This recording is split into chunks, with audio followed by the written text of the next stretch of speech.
that everything that we do comes down to the 4 P's. It's our people, our place, our product, and our profit. And and frequently profit is treated as sort of a bad word. This episode is brought to you by Restaurant Systems Pro. With excitement, allow me to introduce to you today's guest, chef owner of City Grocery Restaurant Group, Chef John Currence. My man John, are you feeling unstoppable today? I am feeling 100% unstoppable, if you can't tell by my energy level. I am psyched to be here, man. And I want to give a special shout out to Robert St. John, who has been just so incredibly gracious with his network. He turned me on to at least 10 people in the South. And you're at the top of that list, my friend. And you have great things to say about you. So I cannot wait to dive into who you are and how you got to where you are today. But let's get that motivational, inspirational, ball rolling with a success quote or mantra. What do you got for us? Oh Lord, there's so many.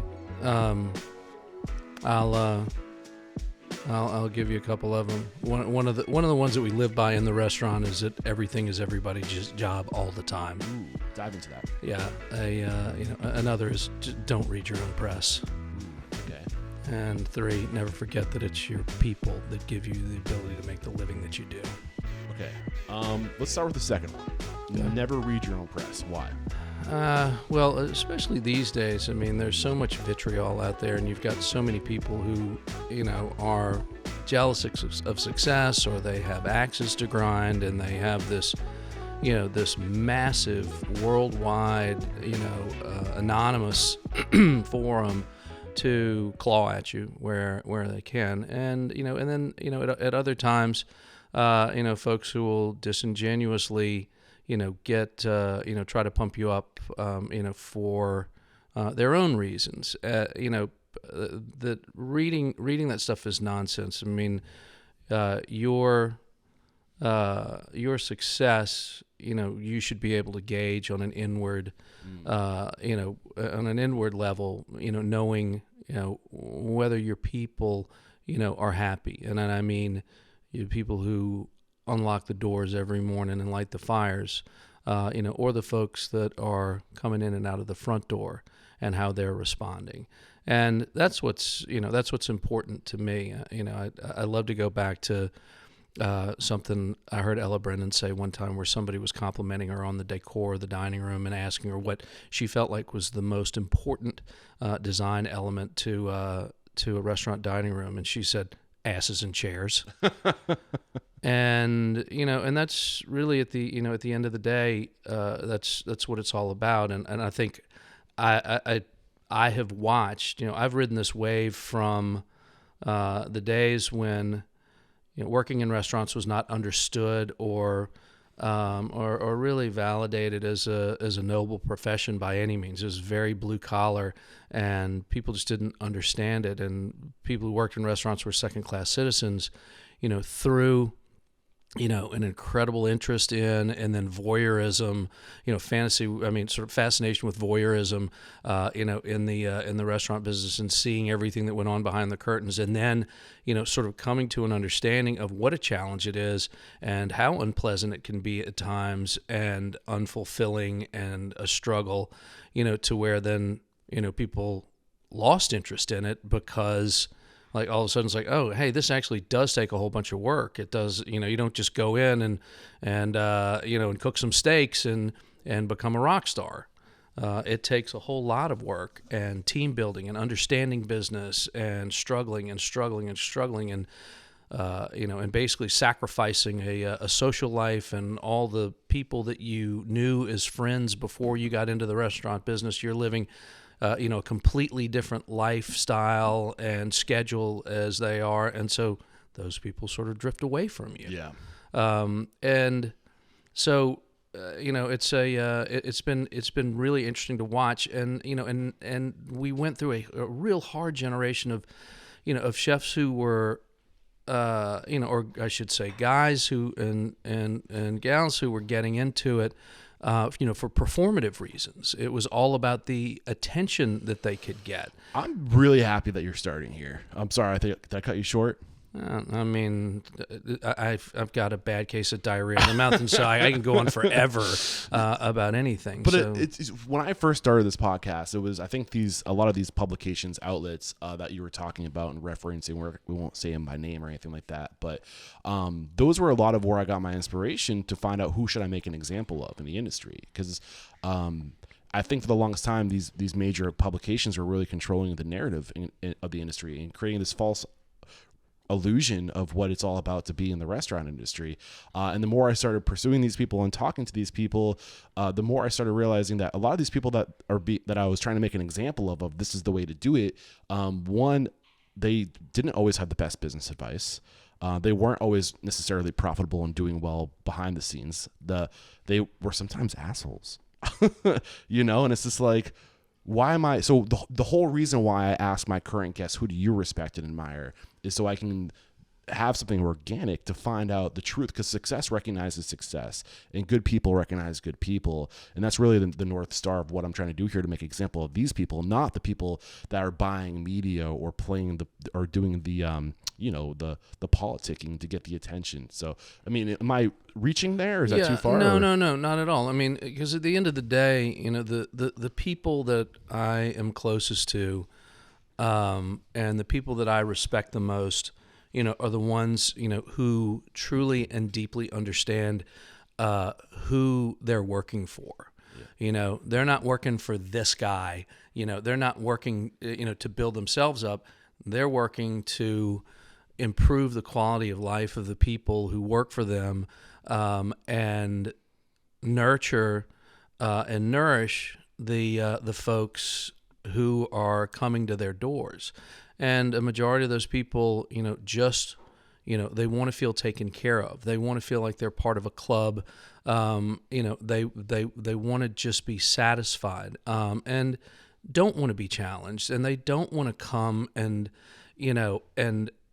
have you try to convince them that your combination of licorice, lavender, uni foie gras, terrine, that nobody has ever dreamed of putting together, and as terrible as it sounds, is going to be something, absolutely spectacular and earth-shaking, and then have it end up just being exactly what it sounds like, which is an edible bar of soap.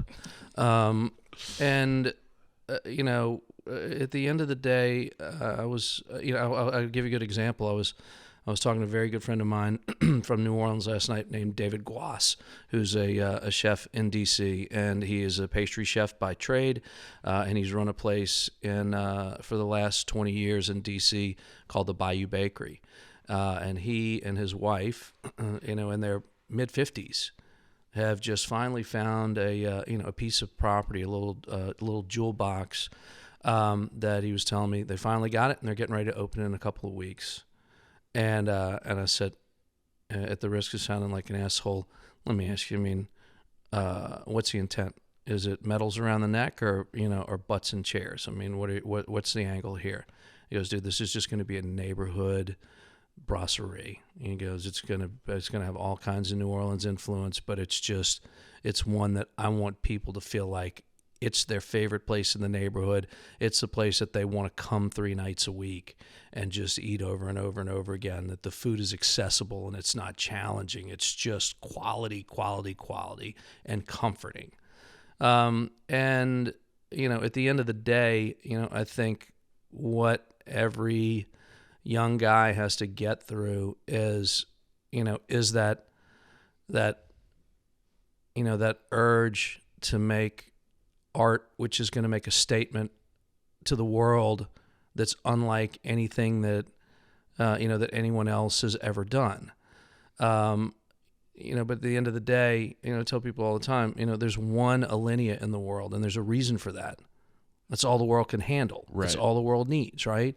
And those guys like Grant, like Rene Redzepi, Ferran, these guys are truly unique. I mean, they're unicorns, right? they're feeding other unicorns, right? That's the point that I think is important, is that these people are feeding the top 1% of the 1%. Correct. And that market isn't big enough to serve everybody with a dream to get that level of accolade. Right. So like there's a certain level of realization, like how bad do you want that? Because there's a good chance you might spend your whole life trying to get it and get nowhere close to achieving it. Right. And it's like what really matters at the end of the day. Right. What you were talking about earlier, the inward stuff, the me compared to myself yesterday, not what the world is saying about me. Yeah. And at the other end of that spectrum, I mean, you have the, at the sake of, of offending, you have the Applebee's of the world. And, in our, there's a reason that those exist as well. Right. There's a certain, Ray Kroc and others figured out early on that humans crave consistency. And, as the dumbing down of food began and the real expansion of the highway system grew nationwide, realizing that, folks, from Meridian, Mississippi, when they travel to New Haven, Connecticut, or Bug Tussle,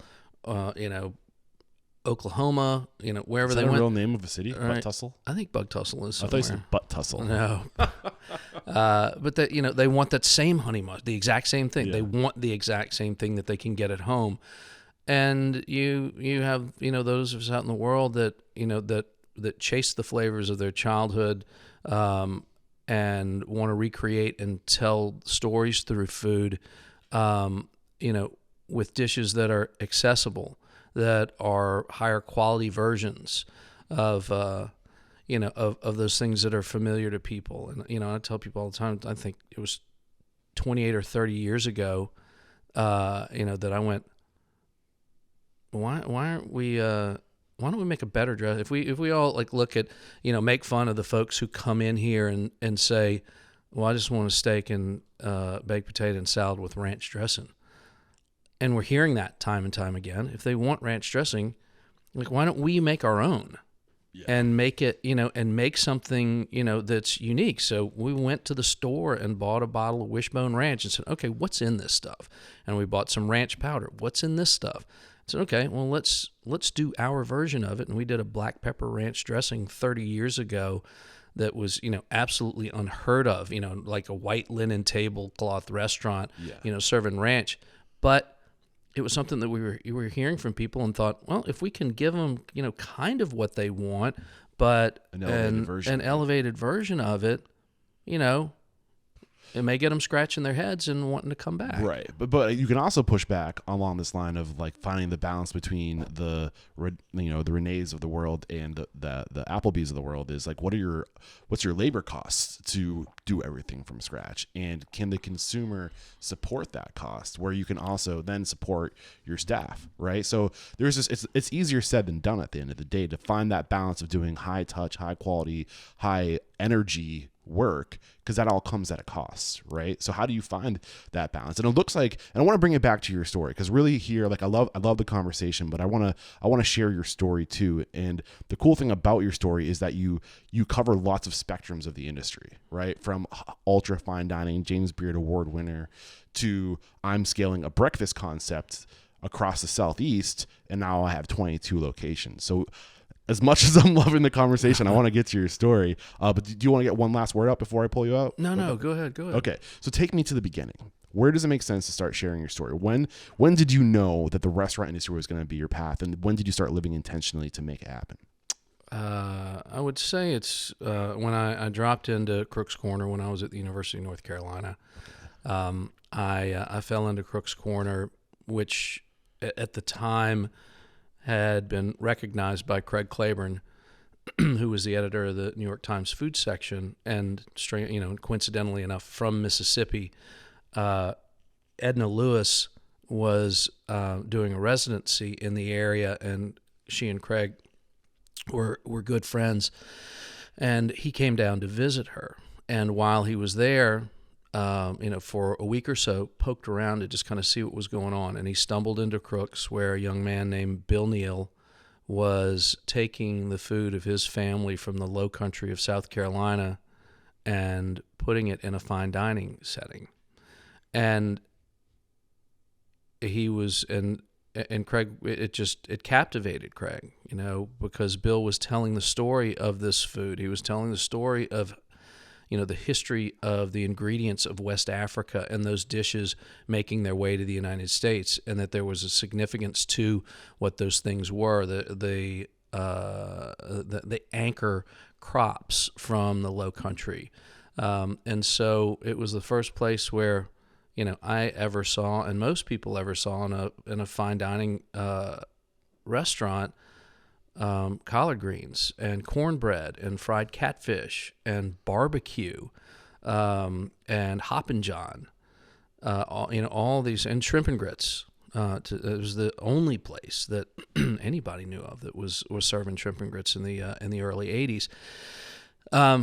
And coincidentally enough, even on an even more refined level, that was going on in Birmingham with Frank Stitt. But because Birmingham was as far out into the into Siberia, as far as the Northeast was concerned, Frank didn't really get the same kind of credit. But anyway, I dropped into that restaurant. I was a dishwasher, and because I couldn't sit still whenever I wasn't, I had a break in washing dishes, I would turn around. The prep station was literally right behind me by about 24 inches, and I would just turn around and grab a knife and start chopping green onions or whatever else the prep cooks were doing in order to help. And Bill recognized this in me. I immediately moved into a prep cook position. He took me under his wing then to teach me how to cook on the line, and so I worked with him through a couple stations on the line. I ended up running brunch for him, and then ultimately became his kitchen manager and worked side by side with him. And this is all in 2 years, because this is from 88 to like 89, right? Or 87 to 89? 87 to 88. And were you in college when this was happening, or is this after you graduated? No, I was sort of in part-time in college. Got it. So this is, one of my 2 or 3 part-time jobs that I kept in order to support myself and go to school a couple classes per semester. And you were studying political science. So at this time, did you start to think to yourself, maybe the world of political science isn't for me, and I want to pursue this cooking thing? No, I wish that I could say that I was that deep a thinker. In my mind, again, I knew from my parents' standpoint at that time, cooking was not a noble profession. And so in the back of my head, I was thinking it's at some point, I get my academic life squared up and end up going to business school or law school. Did you have a dream for yourself? Ever? Then? No. It wasn't a dream. It was just what I felt like the logical progression was going to be. I had started out, I wanted to be an engineer or an architect when I first went off to school.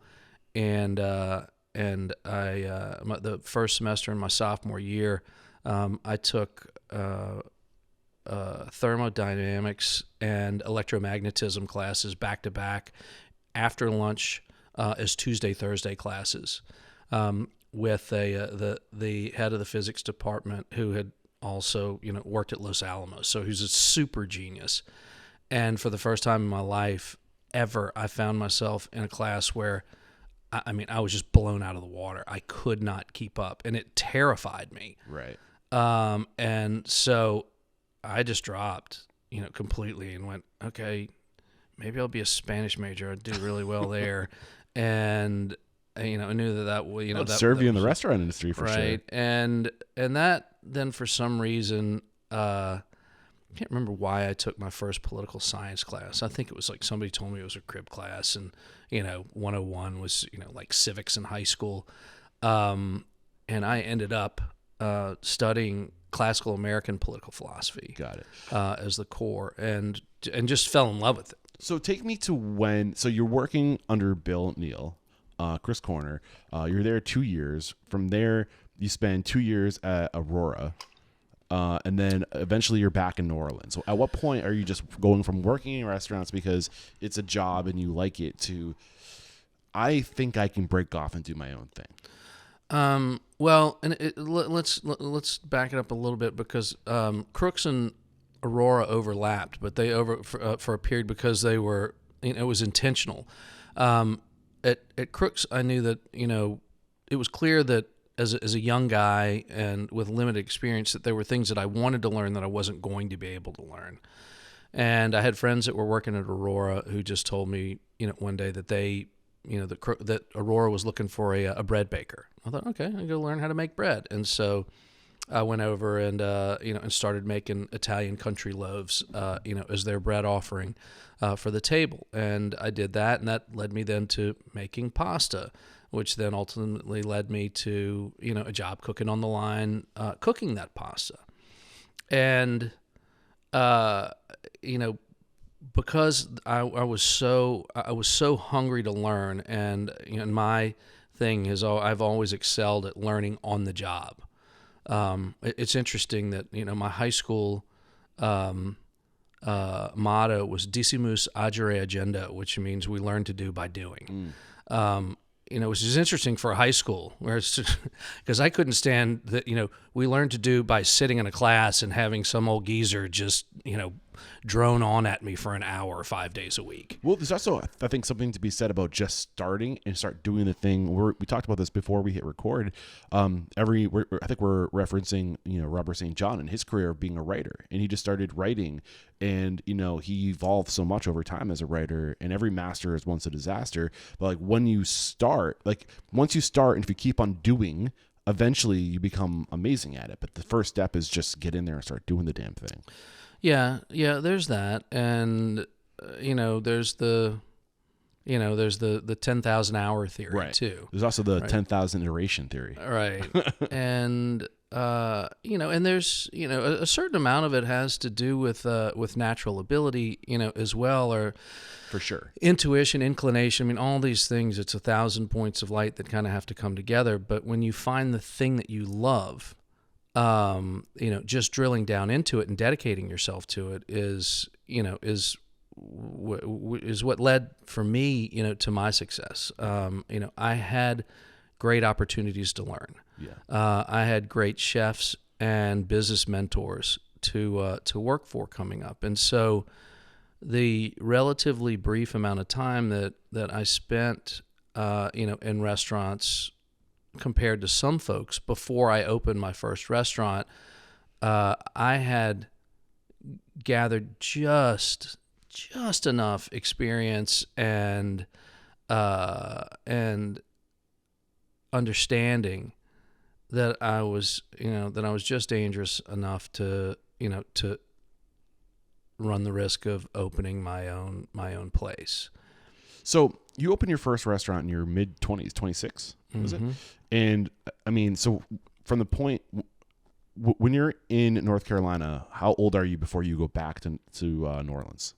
In 89. I was 22. So basically, you have a 6-year period of learning in the industry before opening your own place.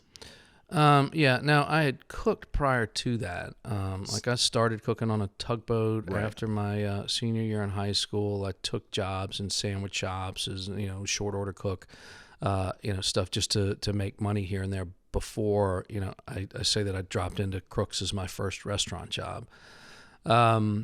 And so, yeah, I mean, it's a relatively, short period that I spent, before I was ready to, or no, that I had the opportunity, and the desire to dive off. Got it.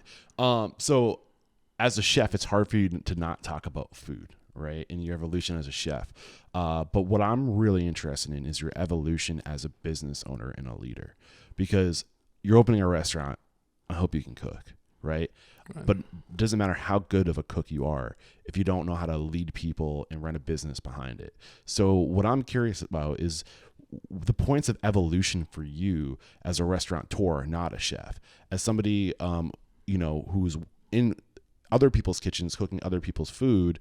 What were the big evolutionary points for you as a business person to feel like you had what you needed to go out and open a restaurant and to be profitable and successful?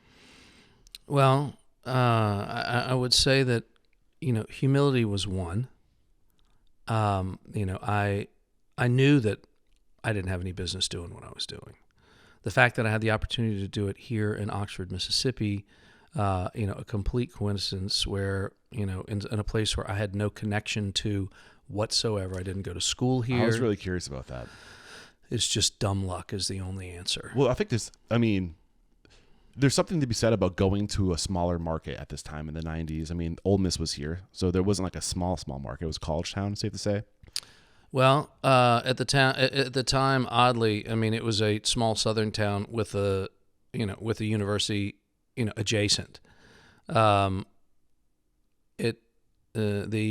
activity, around the square and in town, in 1992, looked nothing like what you've seen in the 24 hours or that you've been here.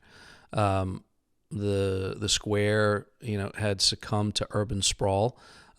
It was facing what so many other small town southern squares and main streets have seen, that have just become the objects of decay in the last 40 years, where big box mercantile corridors or areas developed, and that's where all of the Commerce. Sort of boutique-y stuff that existed on those squares that was mercantile and essential to the people who live there, just drifted out to the big boxes and the flashy new one-stop shops.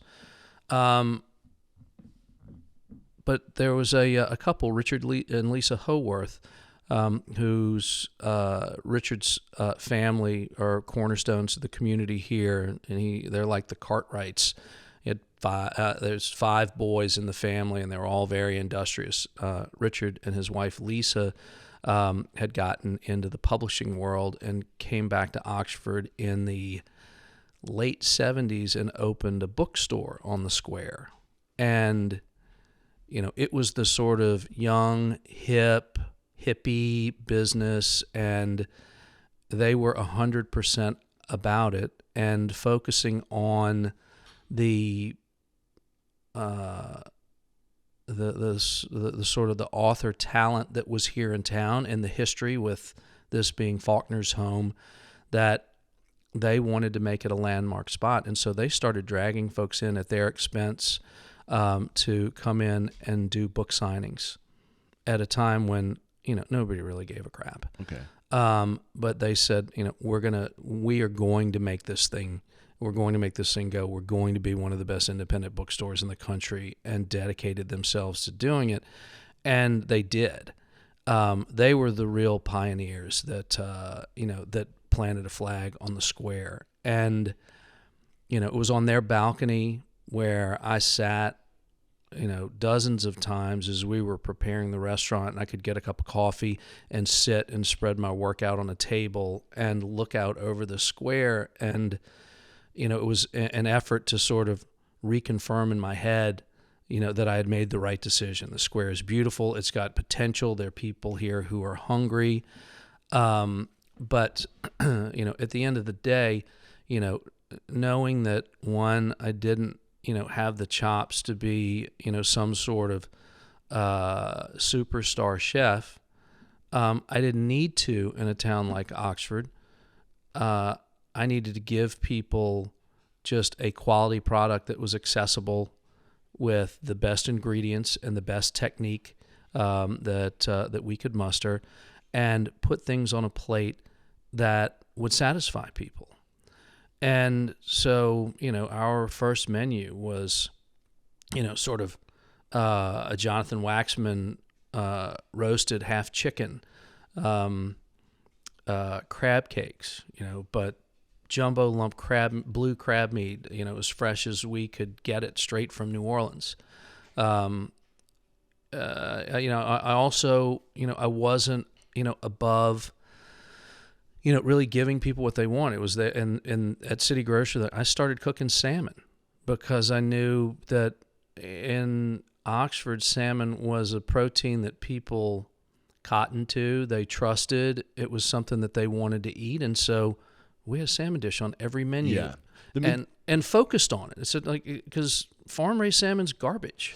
And one of them loving so far is that it sounds like for you, the very focus was on making food that was approachable, that wasn't about your ego, but about what people would want. Right. And I think, and you still climb to the acclaim that you got, in terms of all this recognition from, Food and Wine, and you got the Beard, and you got all these people who were writing about you.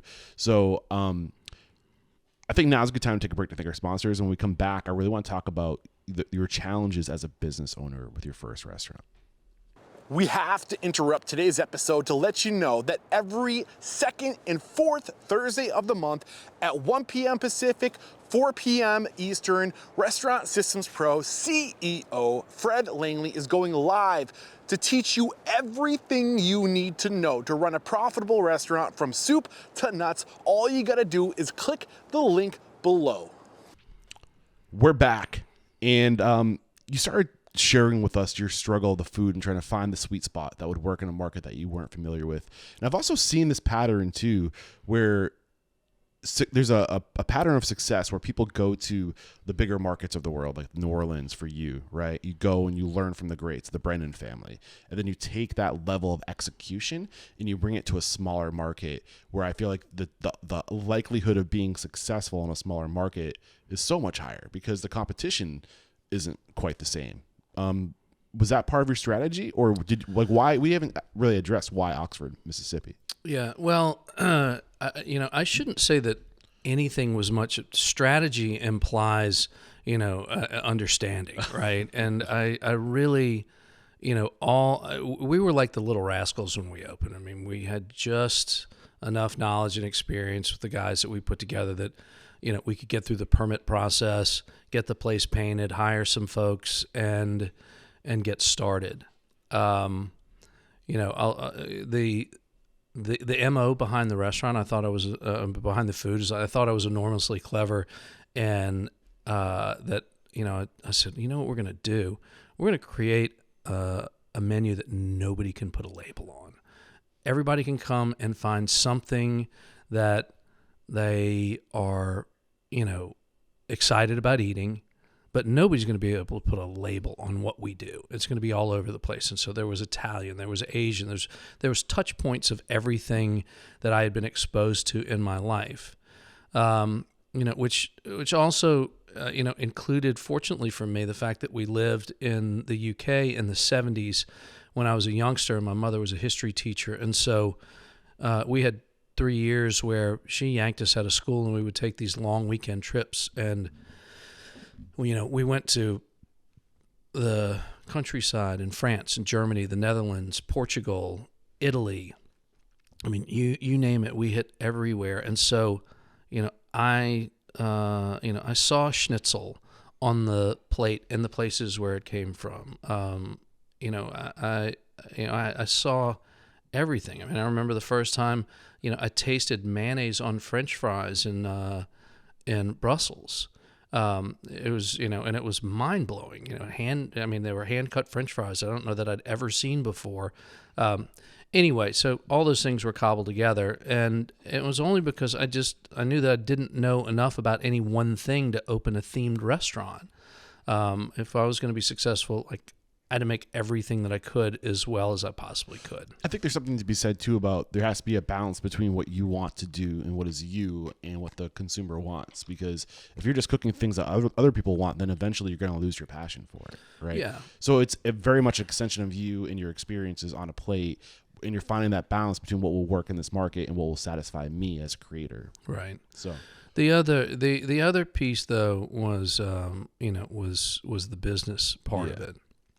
And that's what, other than sitting in, in weekly meetings, looking at weekly and period financials when I was a manager with the Brennans in New Orleans, that's where I learned the very little about business that I knew. I knew where my labor number needed to be, and I knew where my food cost number needed to be. I didn't know what the percentage, my gross profit should be, or, what percentage utilities should make up in the overall budget.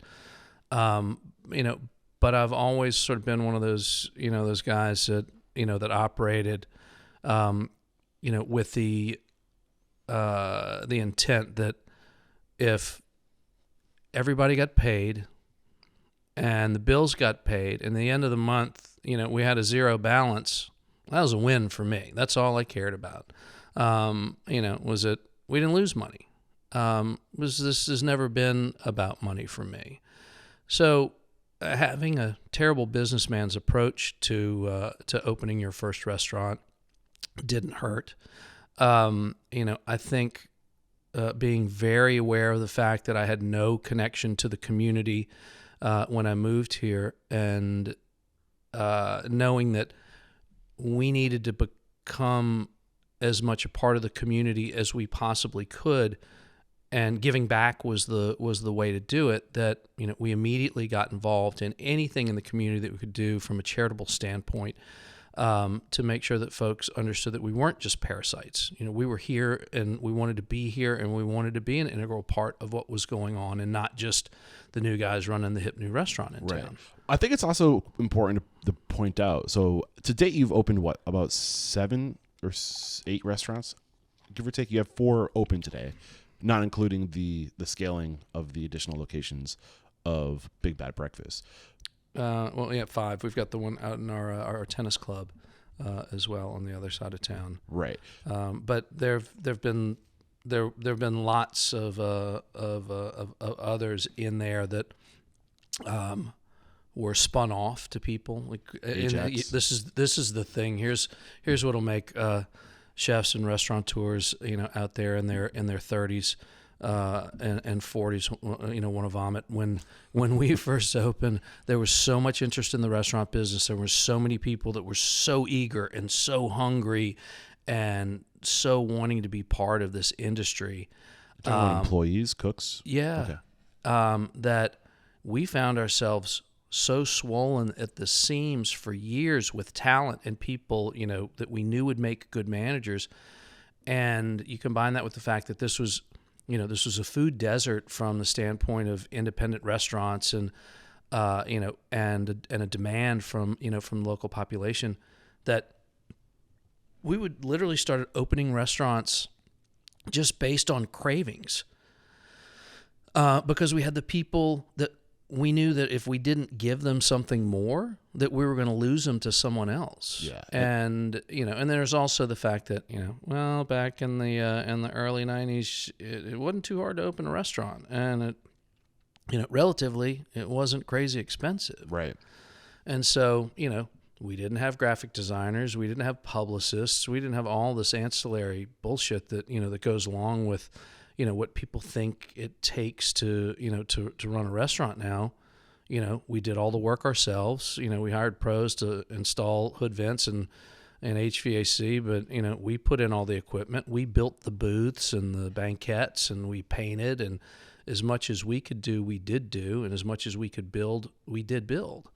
So that is to say that they're 5 operating now, but I lost count. I'd have to sit here, I kind of done it already in my research. But what I see is in '92 you opened City Grocery, age 26. Second restaurant, Ajax, 5 years later. Then no, correct me if I was wrong. We opened a burrito joint. Nacho's Mama. Nacho Mama's in '94. Okay. And then Kalo's, which was a Greek tavern that was a shameless ripoff of a menu of a place down in Jackson that was enormously popular, that wasn't expanding outside of its original footprint. People loved it, and we went, we can do that. And so, what year was that? 95. Okay, I got my dates off here. Right. And then Ajax in 97. Yeah, we opened our catering company in 96, Ajax in 97.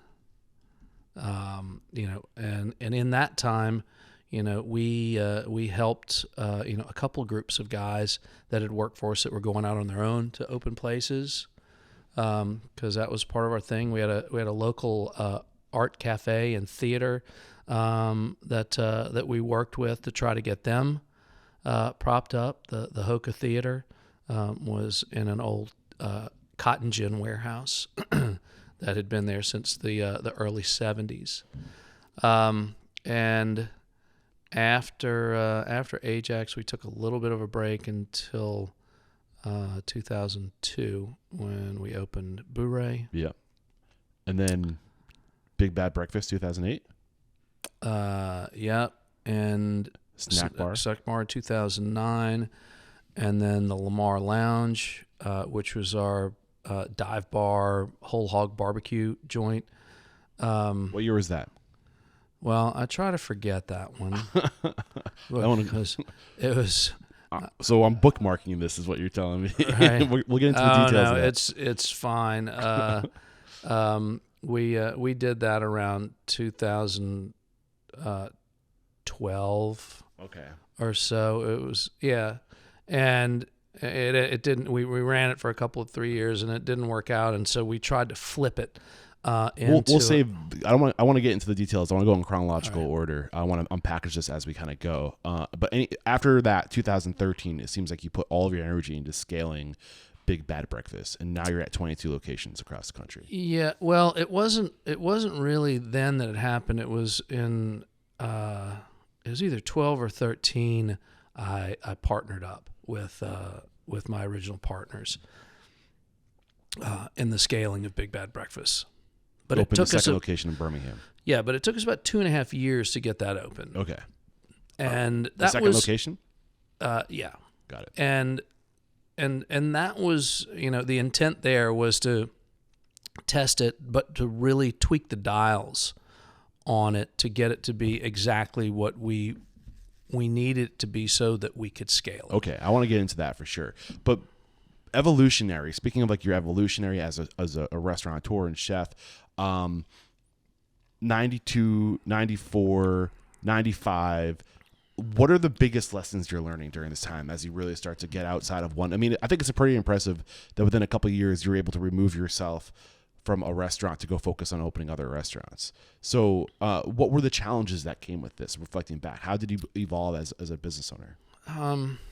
Well, again, I was lucky because I had, let me say this. One of the greatest lessons that I ever got from my dad was watching him in the oil and gas business in the 70s and 80s as he navigated his way through. My dad was enormously adept at surrounding himself with incredibly talented and qualified people who bought into his leadership. And so I understood leadership as the sort of the ability to make people understand the significance of what it is that you're doing and to buy into it and know that they're part of it.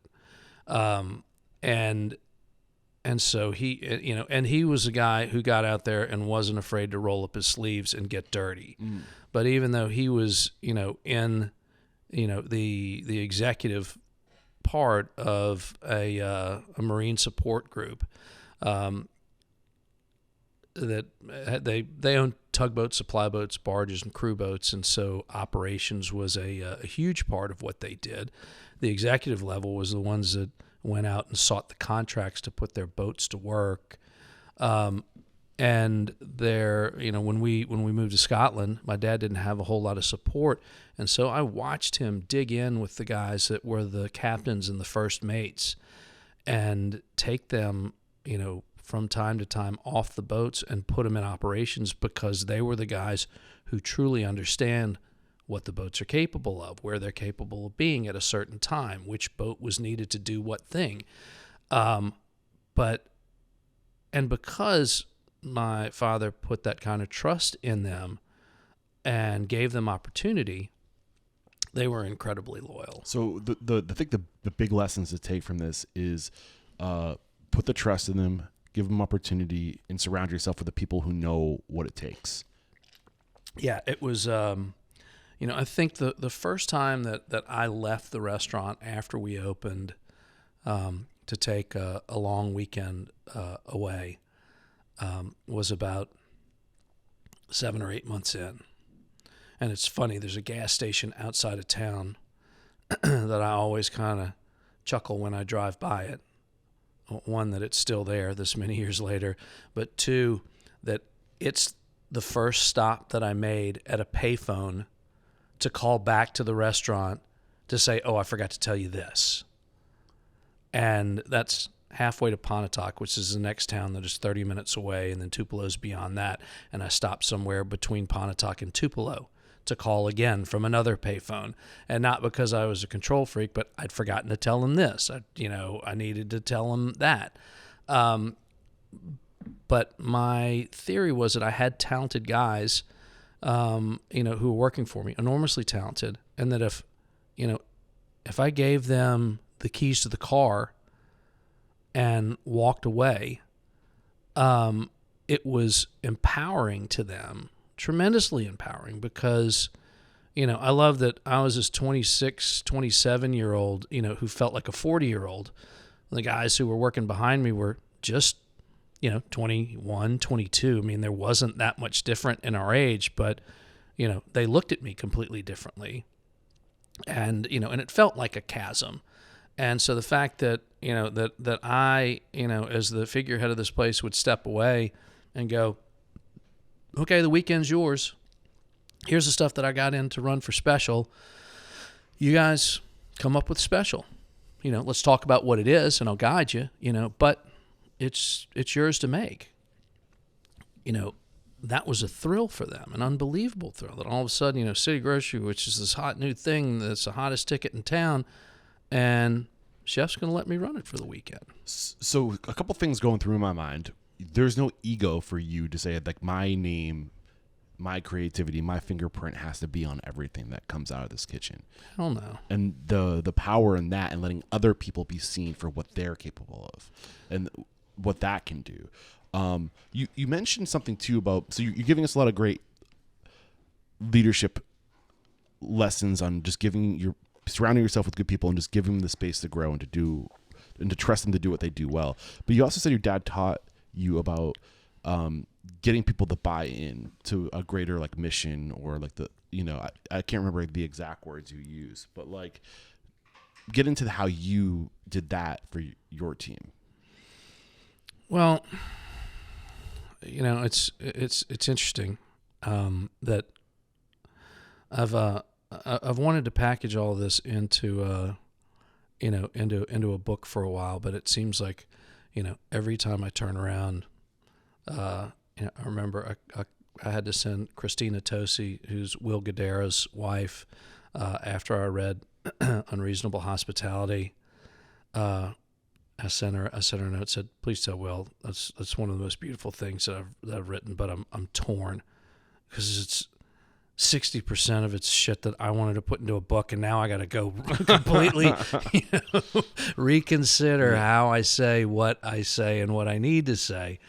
But it's one of those things. I think when I look back to, I love to tell folks as we're growing Big Bad Breakfast, and when I talk to the teams, that on day one, our handbook was 1 page long. It was actually 2 pages. 1 page was the rules. The second page was a sexual harassment and code of professional conduct page. And, I think that part of what really set the stage early on for us was that, we made that very clear. In the days before, people were discussing, workplace harassment or anything like that, I had watched restaurants tear couples apart, put families asunder. I'd seen the substance abuse and addiction and, the burnout. And so, I knew that one of the things that I wanted to do was to create, a healthier environment that, that people could work in.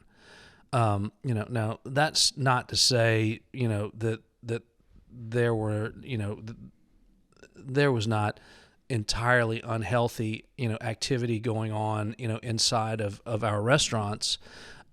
It's kids will be kids, when they're given the keys to the car and some booze. There was a certain pirate ship element to what we did, but we want to make it very clear that, we were mission forward first. What right? was the mission? The mission was to deliver the best quality product, with the cleanest, clearest, crispest hospitality that we could, I think this may have come from the first Welcome conference, but the idea was, to take locals and make them feel like rock stars, and take rock stars and make them feel like locals.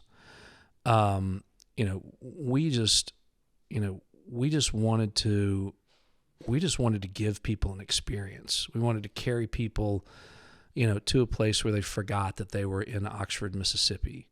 And it wasn't, an effort, the intent wasn't to be transcendent by any means, but it was just to provide, that kind of opportunity, the true escape. And I think it was because also this was the leading edge of sort of understanding that restaurants, had become a new legitimate form of entertainment. When they were only really just being considered that. How do you create a culture that supports this mission and the values of safe space that you said? Like, when you start to drift away from these things, when you weren't delivering that level of hospitality, and maybe the pirate ship was starting to get a little bit out of control in terms of the values you set, how do you correct the ship? Well, since the early days, what I'd say is that, we're very much the land of second, third, and fourth chances. I tell people, particularly these days, when we talk about it, it's like, do you understand how fucking hard you have to try to get fired? Right? I mean, it's, and there are certain things that are non-negotiable. You lie to me, you steal from me, you are intentionally disruptive. Or there are certain things that we can't come back from. But from the very, very early days, what I had to sort of beat into the guys that were in the next level of leadership behind me, was we talked about cancer. It was like, there are certain individuals who are cancer inside of an operation, and if you don't deal with cancer, it's going to spread. And in a restaurant environment, that's about morale. And if you leave somebody who's disruptive, problematic, dramatic, troublesome, who just isn't in line with the message, we had to create a zero tolerance for that. It's like, just get the fuck out. Like, we just, and as the years went on, we take a much softer tone with it. I was actually just we just opened our Huntsville location earlier this week, and and as I was looking across the team as they were performing, and particularly the front of the house, I was like, dude, there's some super rock stars, on this floor. And then there's some folks who clearly are not going to make it. And, one of the things that we focus on is that, confrontation doesn't have to have a negative connotation to it. Like, you can talk to someone about something that they're not doing right. And it doesn't have to be ugly. It's not a personal affront. It's an observation and an opportunity for them to correct. But if there are folks in your midst that just clearly aren't on board, these days, I was watching a couple of folks that just wouldn't get off their phone while they were on the floor. They wouldn't get off their phone while they're in training, and the trainers are talking to them. And and I say, I tell these guys every once in a while, excuse me, every once in a while, it doesn't hurt to make an example of somebody, who it's clear isn't going to make it anyway. But then when you do get into operating, if you've got somebody who's a cancer, you have to get rid of them immediately, because the palpable sense of relief when you take somebody who's a morale buster, in a restaurant environment, and probably, millions of other environments too, but in a restaurant environment, particularly where the effort of the team and the concentrated times like service, if somebody that is disruptive or bad, the palpable sense of relief that everybody has, that when you're scheduling and you look at the schedule and you just want to make sure that you have enough warm bodies to cover all the slots in the schedule. And a lot of times people will just frequently keep that cancer because it's a warm body. Every time it happens, the sense of relief that it's very clear that washes over a crew, is that, oh, thank God that person's gone. We're all happy to pick up the slack and work until we find the person to fill those slots, rather than have that person dragging us down, right, and making our lives more difficult because they're in our midst. Right. I think Danny Myers talks about skunking, right, is the example he uses, like that energy that comes into a room. And the other variable too, like your culture isn't what you say you are. It is what's happening every day. So if you let something exist in your business that isn't what you say you are, then you are no longer what you say you are. Correct. It's the reality of what's happening every day. So you have to have those bottom lines. You have to have those standards, and you have to hold true and cut the people who aren't living the values, the mission, and the standard that you set. It's crucial. So as you're evolving, the big things I'm taking away from this conversation so far is just the level of standard, but also the giving the freedom to your team and trusting your team and extending trust. How do you maintain that level of trust? What's your advice for being able to walk away into trust and to keep trust over time as you go out and you expand on opportunity in business? Well, it's, at the risk of sounding corporate speak, we rely heavily on, our org chart, right? And that we work through sort of a chain of command. For me, from a culture standpoint, and the example that I try to make to folks is that when I go into any of our restaurants, I don't make corrections, right? I make notes, and then I speak to the person that I need to speak to about the corrections that I see that need to be made, or to understand corrections or notes. Well, I'm sorry. To address the notes that I make about things that I see that need to be corrected. Okay. God, it's like talking to my father. So leading by example, number one, I find that, in the restaurants, I frequently have to stop guys who are looking at me sideways, because when I go in, if I see a table that needs to be bussed, I'm immediately going to jump on it. If I see somebody that's at the front door that hasn't been addressed, I'm going to sprint to the front door to tell them somebody will be right with you, because I don't know how to do this. If somebody's at the cashier station, at Big Bad Breakfast, I'm going to make sure that somebody knows that I'm going to get someone that knows how to run the POS and get them checked out.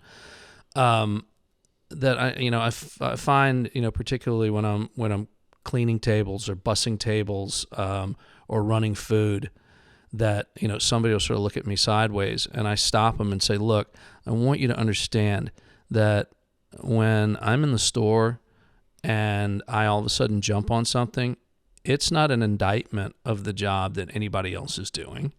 It's because I can't help it, right? I see something that needs to be done, and I'm going to jump on and do it.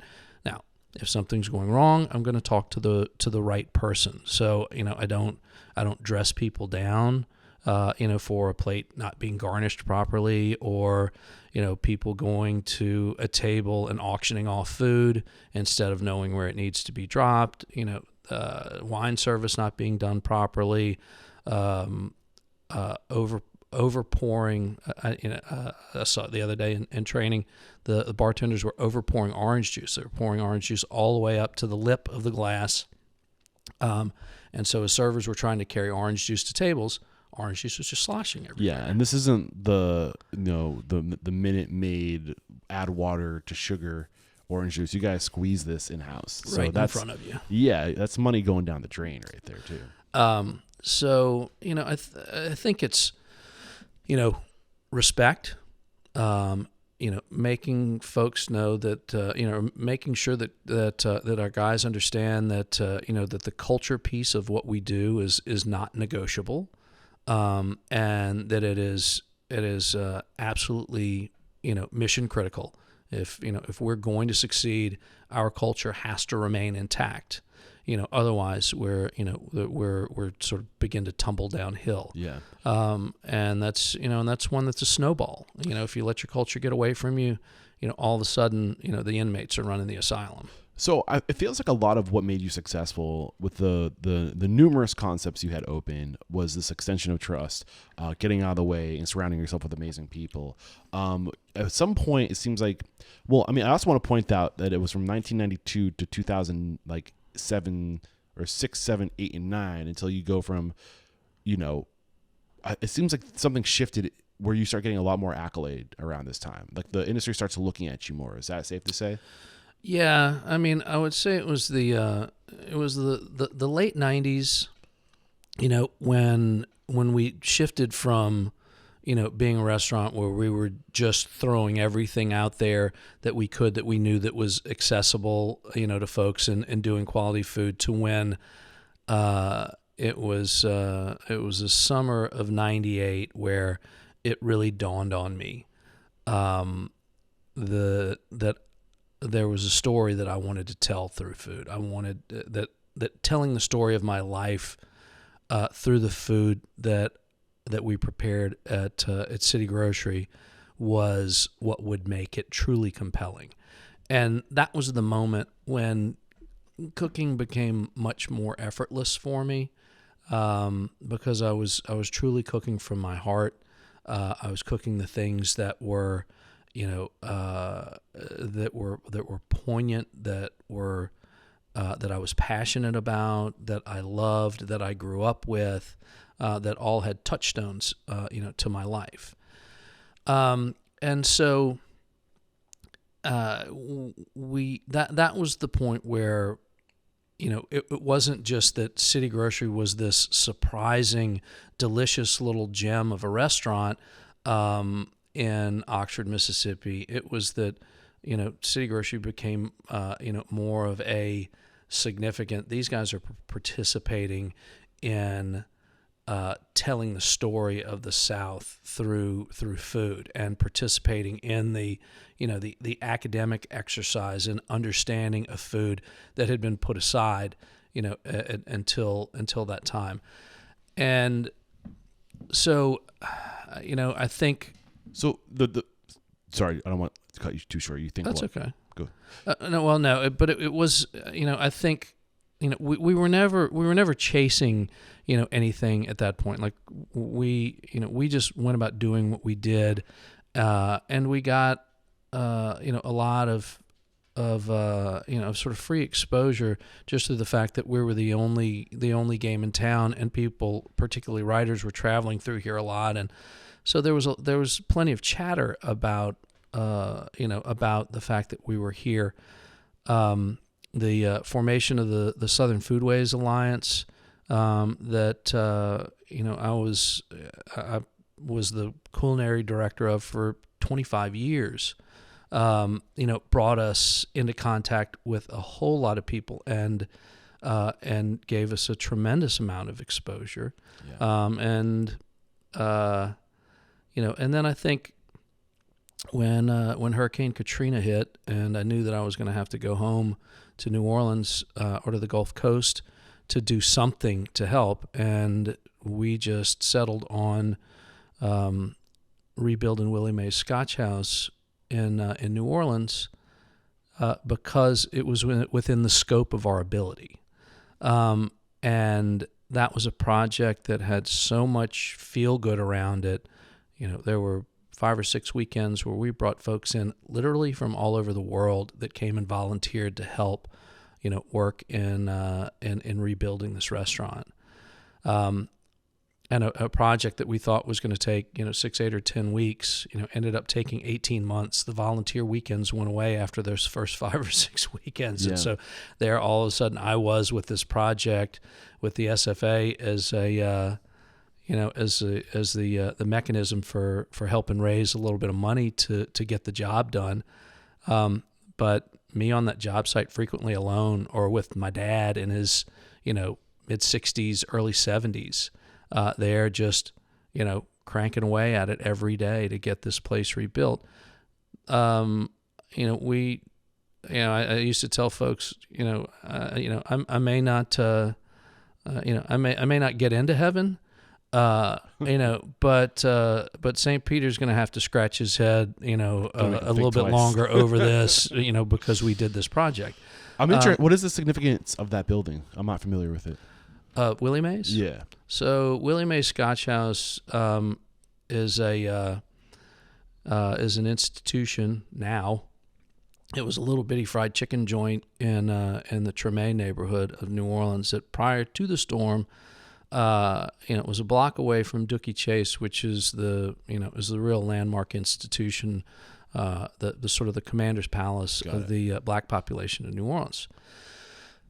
But Willie Mae, and everybody loved Leah Chase, and everybody loved to go to Leah's and eat lunch and eat her fried chicken. And there was this very obscure, teeny tiny little place right around the corner named Willie Mae's, where this little old 90-year-old woman was actually making the best fried chicken that I've ever eaten in my entire life. And I used to, tell folks, when I first learned about it, and I would go and eat lunch with Leah on my way out of town, and leave Leah, who was like a second grandmother to me, or third, I guess, and I loved her to death, that I would go around the corner and pick up a to-go bag of fried chicken and red beans from Willie Mae's on my way out of town, that I felt like I was cheating on my girlfriend. So were you paying homage to her food and trying to recreate that on your menu? Because you said before that one of the things that shifted around this time where you started getting more industry accolade is, it seems like, and I'm currently reading the book The Power of Now. It seems like there was a period where you're putting outward energy into growth and creating opportunity for others, and then around this time you're starting to slow down, and you're starting to put that energy back into who you are and being present with what matters and telling the story of your life through food. Was this chicken one of those things that you were trying to share with Mississippi? Well, you couldn't do it as well as she did, but right. Yeah, I mean, yes, and no. I do say that we're an odd beast, because I've never been successful at selling fried chicken, and maybe I just stink at making it. I don't really know. But other than Ajax, we used to sell the hell out of fried chicken at Ajax Diner. We've never been really successful with it. I just loved her fried chicken because it was such an anomaly for me. It's a wet batter chicken, instead of a flour, egg wash flour, which is what I grew up with. She made a wet batter, which I won't lie, not only was it delicious, but it's also a hell of a lot easier than wet and dry battering, battering chicken. And so we've taken her version of fried chicken to varying levels of success, and used it here and there, but only because I watched her make it, 100 times. But she was 90 when the storm hit. She lived in the restaurant and her house were in a little double shotgun that was absolutely dilapidated. And before the storm, anytime I went in there was never more than 2 tables in this little 6-table dining room sitting down. Chicken was amazing. Storm hits, and all of a sudden she takes 8 feet of water. She's displaced, and when we identified that she had been washed out, she had popped up on the radar. We go down to take a look at the restaurant, and it's just a total disaster. We knew inherently that, she lived next door. She lived totally hand to mouth. She got up at 4:00 every morning, started cooking her beans and prepping her chicken and making bread pudding. That was just her life. She didn't have any savings. She didn't have any insurance. And so if the place that had been there for 50 years was going to survive, somebody was going to have to step in and help the family do it. Yeah. And, the next youngest person in the family that had any interest in it at all, was her great-granddaughter. And so it was really, she and her great-granddaughter that were, the only folks involved.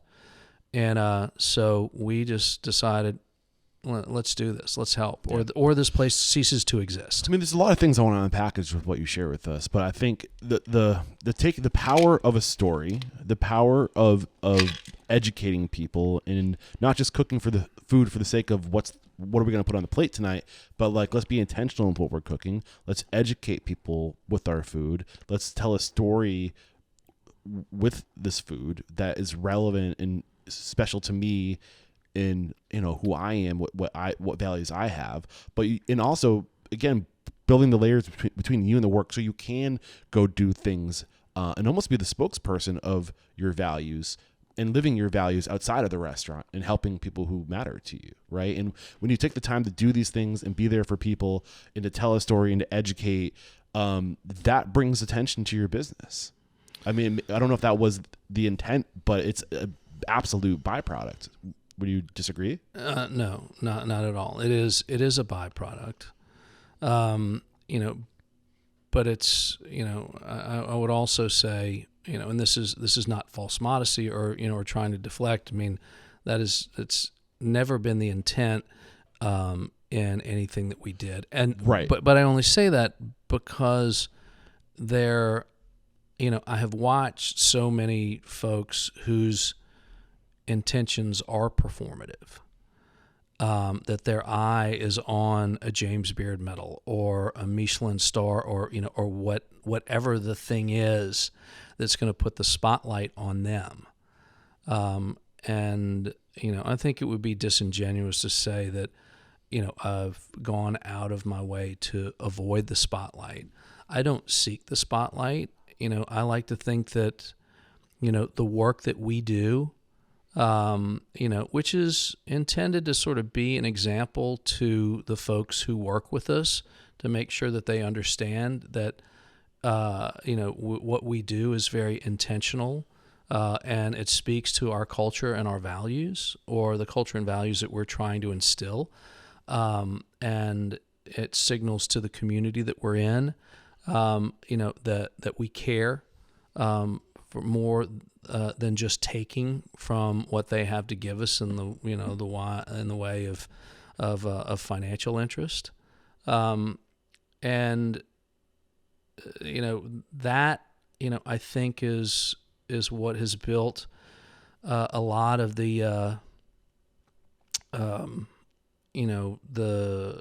the fondness that folks have, particularly employees who have been with us that have loved working for us. It's one of the things that they love, that they can a sense of pride.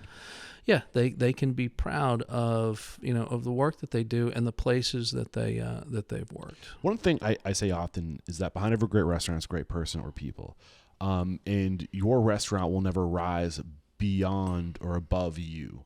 And the people will. I mean, if you want to attract onto yourself amazing people, it starts with you doing the right things and living the values, and then when these people come to you, you lift them up, right? And then you can start building your layers between you and the work.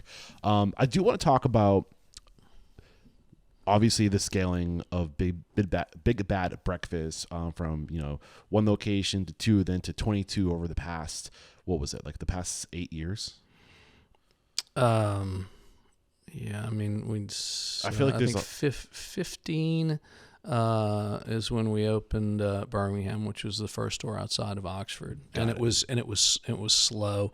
It's really been the last 3 or 4 years where it's been explosive. I want to make sure we talk about that. That's really important to me. But I also want to address Lamar Lounge, because you said that was because you don't want to talk about it, which tells me that we need to talk about it because there's probably a lesson there. So before we move into a whole new approach of business for you, scaling one concept to 22 locations, what was the biggest lesson, the biggest challenge for you if we can distill anything from that experience with Lamar's Lounge.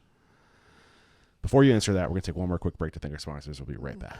We have to interrupt today's episode to let you know that every second and fourth Thursday of the month at 1 p.m. Pacific, 4 p.m. Eastern, Restaurant Systems Pro CEO Fred Langley is going live to teach you everything you need to know to run a profitable restaurant from soup to nuts. All you got to do is click the link below. We are back. So you were just about to get into your experience with Lamar Lounge. I love talking. I don't want to call it a failure, but it didn't work out, right? And I love pulling back layers in this because there's usually a lesson. There's always a lesson from these experiences. So get super big picture. What was Lamar's Lounge, and hindsight being 2020, why don't you think it worked? So Lamar Lounge was opened by a buddy of mine that owns Fat Possum Records, and he's very much an everyman, deals with a lot of musicians, rock and roll, like Black Keys to the local blues artists, brings all kinds of people to town. And Oxford had gotten gentrified enough at a certain point that there was no dive bar left. Like there was just no place for the regular guy to go get, a can of beer on his way home and a shot of Jim Beam. And so he decided to build this building and open it up, as just sort of a dive bar. And it did okay. It was in an odd location off the beaten path. And it had a little bit of a following, but for years he talked to me about, would continue to ask me if I'd be interested in taking it over. He's like, I'm a record guy. I don't need to be running a bar and a food program. It's like, and it's nothing but a, continued pain in my behind. And we finally hit a point where, I thought I had always sort of dreamed of the opportunity to open a whole hog barbecue place. Spent so much time, with friends who were masters at cooking whole hog barbecue.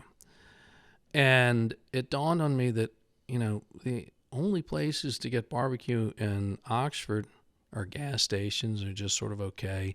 There's a barbecue place that sells 25 hamburgers for every barbecue sandwich that they sell, called Handy Andy, which is, I want to say freely, the best hamburger going in the city of Oxford. And so, my thought was, maybe if I took Matthew up on taking over this dive bar, we build pits out back and start cooking whole hog. We were, in the corridor leading up to, where the manufacturing plants in town are, and just sort of towards the dodgy part of town. I thought was, well, shoot, if we start cooking whole hog barbecue, good whole hog barbecue, and we sell a $5 barbecue sandwich, we're going to have to fight people off with a stick. To the point where before we opened, I didn't buy a pallet load, but I probably had, $10,000 or $15,000 worth of white paper sacks that we were going to rubber stamp with our logo and just sail barbecue sandwiches out the door. And so while we weren't just barbecue, we put together a 4-ounce, and we called them Econo Burger program, where we had a regular, Dave Thomas set up, a hickory burger and a chili cheeseburger, were these 3 burgers, and I think we sold them for like $3.99. We opened those, and we had other bar food, but just sort of continued we continued what was going on in the dive bar, except we made that little section of burgers to have cheap burgers and added barbecue. And I just thought, this is a no-brainer. And it struggled.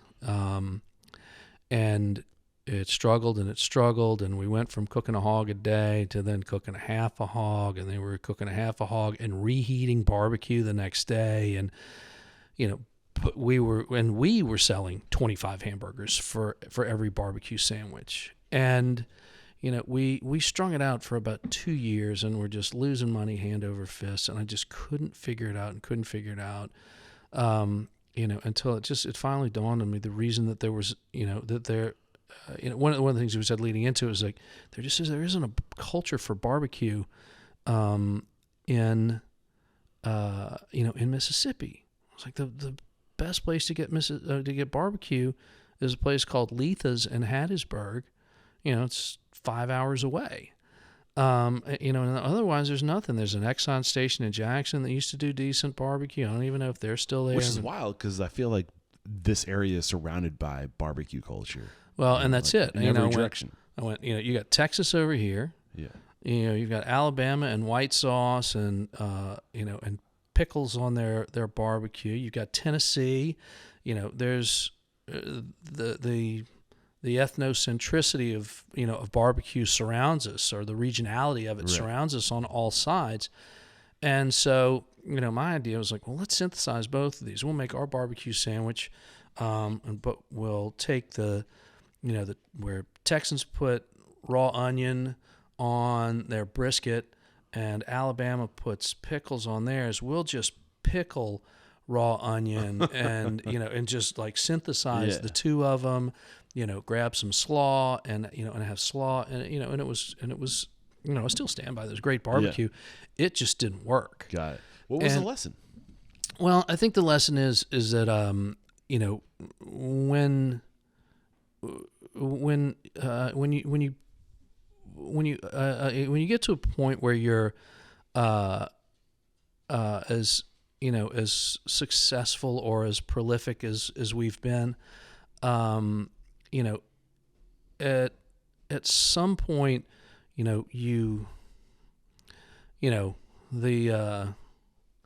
it's either hubris, or you get like Icarus and in his wax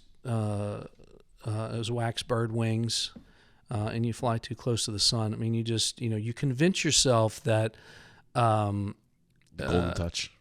Well, that or just that we had kind of gotten to the point where we used to say that old adage about location in the restaurant business, like it's just not all that.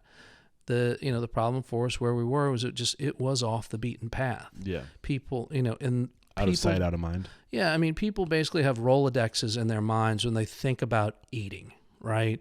Where they just go, oh, let's do something for dinner tonight, and then all of a sudden in their heads they just start going. Yeah, you start going in a direction like, let's go to this area, and like what's out there, and then if you're the only thing out in an area, then like you're not grouped with the options, right? Or even just think about in a broader scheme, like what are the places that strike me for dinner first, right? So we were far out. The guys that I had to manage the place over the several years that we were there, we tried to flip it into an Italian red sauce joint, and that got even worse. And I was doing this while starting Big Bad Breakfast on scale. Sort of put out a couple of cookbooks back to back, and so I was gone a lot, and I just wasn't able to keep my eyes on it the way that I should. And so it was a failure that I took very personally. I also felt like at the time too, there was a little bit of John Currence fatigue. I think we had won the Beard Award. We'd done this, we'd done that. There was a lot of attention. I think I just felt like, and I could be right, I could be totally wrong, that people were just sick of hearing my name. And and there was another, sort of group of folks that looked at me as like the Darth Vader of restaurants. Like I owned everything, and anything that was successful, I would just buy it and make it mine, somehow. And, which wasn't what we weren't buying people's restaurants, we were just filling holes, where we could find. And my wife did used to tease me about the fact, she's like, every time you get a craving, we open a new restaurant, and, so, it was something that I took very personally, but, also learned that, we need to be much more deeply considerate, of what we're doing. And we can never again just march into something because we feel like, it's just a great idea that nobody's thought of before. And we can, that we can change traffic patterns and, and what it is that people want. Because at the end of the day, the real takeaway is that Mississippi's just not a barbecue state. There's a reason that there's no barbecue tradition here, because people just don't care. Yeah. It's a cheeseburger state. Yeah. So what's going on internally for you when, you start thinking about scaling one concept? Like, is it an evolution in business where you're thinking, it takes a lot of energy to go out and to create a new concept and to staff that concept into like I don't want to make assumptions, but kind of like take me through your mindset of trying to scale Big Bad. Wow, I can't talk this morning. Big Bad Breakfast. Retirement. Okay. I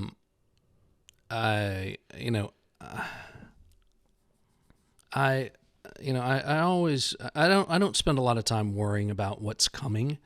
And I don't regret, a whole lot in my life because, at least I don't regret much of anything where I haven't negatively affected someone, or made that right. To me, regret is just a waste. And so I also don't, I don't live by, the sort of the carpe diem, mantra either, but I just don't tend to worry about a whole lot down the road. We live in the moment, and tomorrow doesn't give a shit about today. So what I had watched, at the point where we decided to begin scaling Big Bad Breakfast was I had watched a number of guys that were, that I admired, in the culinary world, that had been influential, that sort of came to the autumn of their careers and were getting priced out of their namesake restaurants and were all of a sudden, men without a country and sort of bouncing from job to job, and that the end of their careers, were extraordinarily unfortunate. And it affected their lives and their marriages and their families. And so, figuring out an exit strategy, is something that I started thinking about at that time. What time was this? I would have been in my, mid to late 40s. Okay. It's at that time, it's like, it's 20 years away. Right. And, so 2015, we're talking about 9 years ago. Yeah. I mean, there are people who are relying on me to show up every day and to, come up with ideas and to continue to, to grow salaries and wages in order to give them, a growing quality of life. We went from, being a bunch of guys that were college kids and young adults that were all single running restaurants to, by 2015, guys that had kids in high school. They were raising families. Right. And I take our part of that responsibility extremely seriously. But I do start thinking about like, what does it look like getting to retirement? What is it going to look like when we get there, and how do we best secure it? And so, having watched my partners who had been enormously successful in a scaled barbecue concept called Jim and Nick's do what they had done at that time, and that they were scaling a barbecue concept, which I thought was a total anomaly when I first met them. I then traveled through their locations to see not only have they figured out how to do it, but they figured out how to do it exceptionally well. And they're scaling it without compromising the quality of their product, their service, the look of their stores, etc. And so when they approached me, that was sort of at the forefront of my mind. It's to roll it back to day one of opening Big Bad. I tell a story in the foreword of the Big Bad Breakfast Cookbook that the morning we opened, the health inspector was in the building.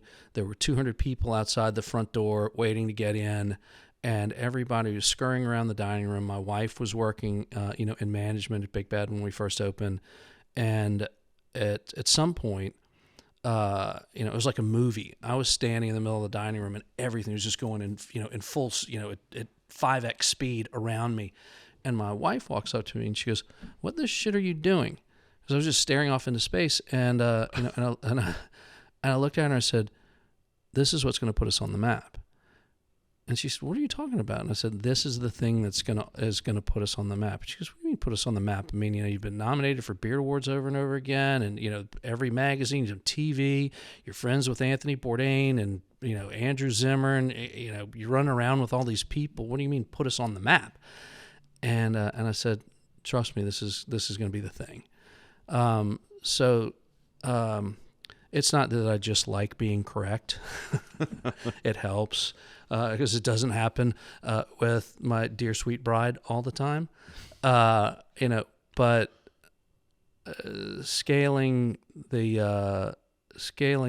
Bad Breakfast, I instinctively knew would be something that would give us some great security as we approached. I'm almost 60. What is it about Big Bad Breakfast that is different, that enables you to have that security? Why was this putting you on the map? Because it's everything. What do you mean? Well, I am. I like it because I think that I've never been first to the table at anything as far as an idea goes, right?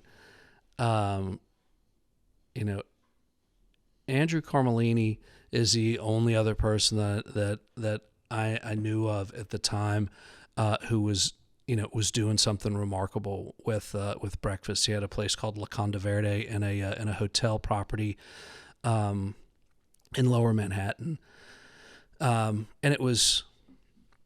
Sort of the restaurant was an Italian concept, and they just did really, really cool, interesting, breakfast selections to go along with the Italian concept because they had to for the hotel. And so when we were working on the concept, or what brought the concept around to me was when I was given the space and trying to figure out what to do with it.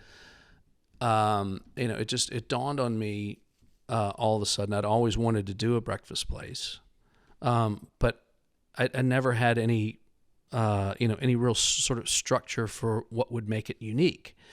And it dawned on me all of a sudden like that, everybody that I knew, all the friends that I had that were chefs, like we all spend so much time and energy trying to elevate the lunch and dinner meal periods. We focus lunch, dinner, lunch, lunch and dinner restaurants, are the landscape of the world. And I just started thinking, well, why hasn't anybody ever done that at breakfast? Why hasn't anybody ever taken a chef's approach to a breakfast menu, so that if we cured and smoked our own bacon, we made all of our own sausage, jellies, and jams, like we ground our own grits, made our own hot sauce, made biscuits around the clock, that everything was done from hand, everything was done from scratch, just like we do at all of our other concepts. and that I could pay homage to all of the mom and pop places that I grew up at going to eat breakfast that have all disappeared from the landscape. I was like, that's a no-brainer, right? And and and on top of that, I was in a weird little location in that strange little shopping center. And and my thought was, with all those parking spaces at breakfast time, it really doesn't matter where you are. It's not like the lunch meal period, that's got to be, adjacent to work, where folks can get in and get fed and get out and get back to the office, in 45 minutes. Breakfast is, breakfast, folks just don't care as much. And then on Saturday and Sunday, we got plenty of room for people to park because, we're just going to get slapped. Right. And you did. I ate breakfast there this morning. You guys open at 8 a.m., correct? I was there at 8:02, and I was like, wow, if I waited any longer, I wouldn't have gotten a seat. And by 8:10, the place was full. It's nutty. Yeah. I mean, it was delicious too. So when you made this concept, was the idea scale? No. Okay. When did that idea of okay, if this is going to be retirement,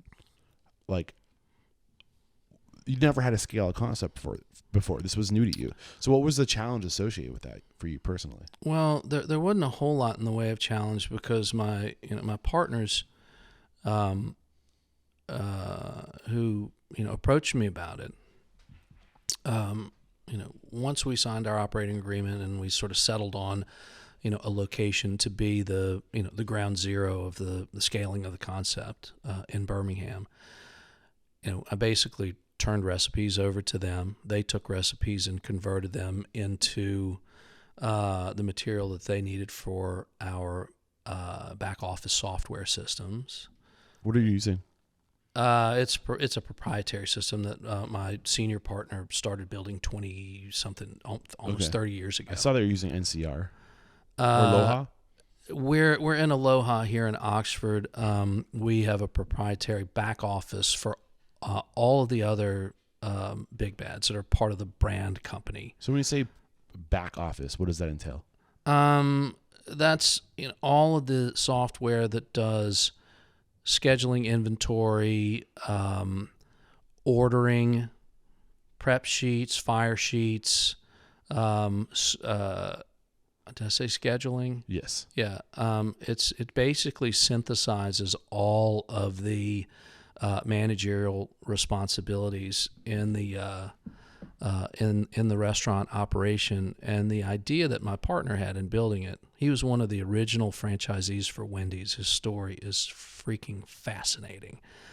And he's like an oracle, but he's a systems genius.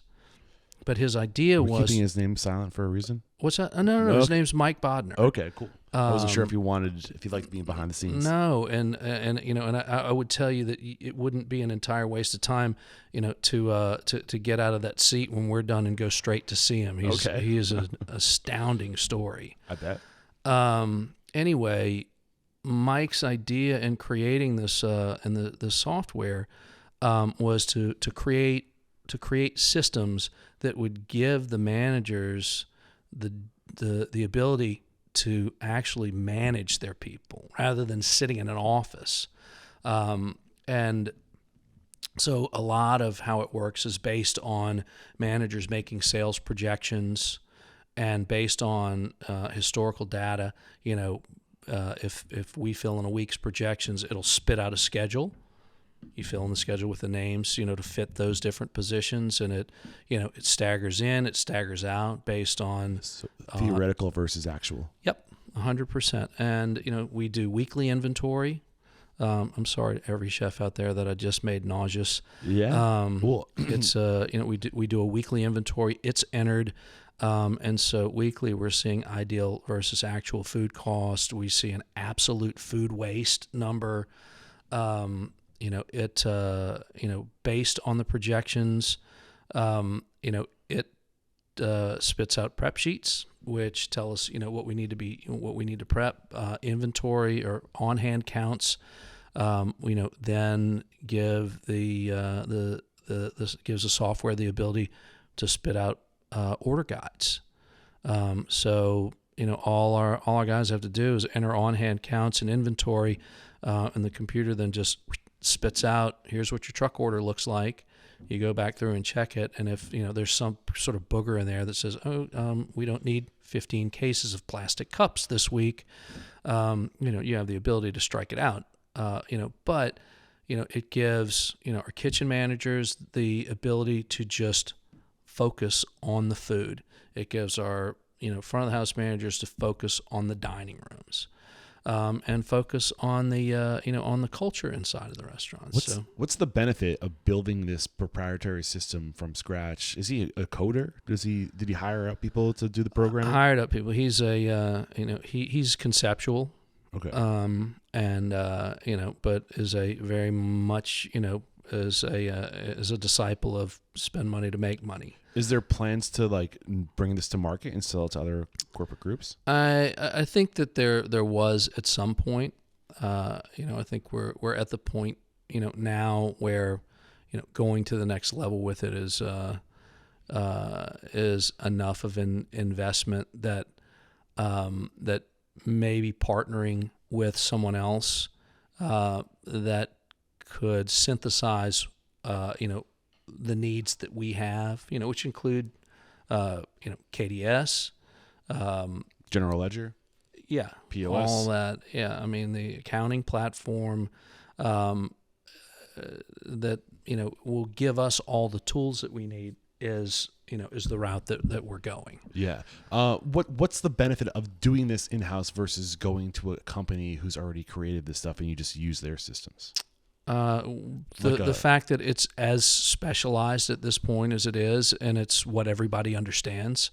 Got it. And so there is no other system out there that is as comprehensive as this one. When was it built? I think he started in about 1991. Okay.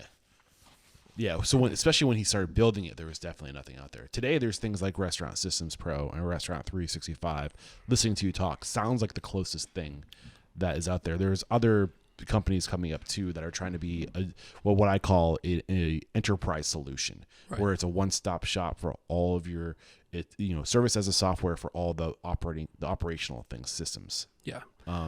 But that's what they Mike has been able to do all along as a result of the number of concepts and then individual locations he's had. He's over the years been able to he went to Aloha and said, we want to partner with you and we want to purchase this and this, and then use it to synthesize with our back office instead of yours.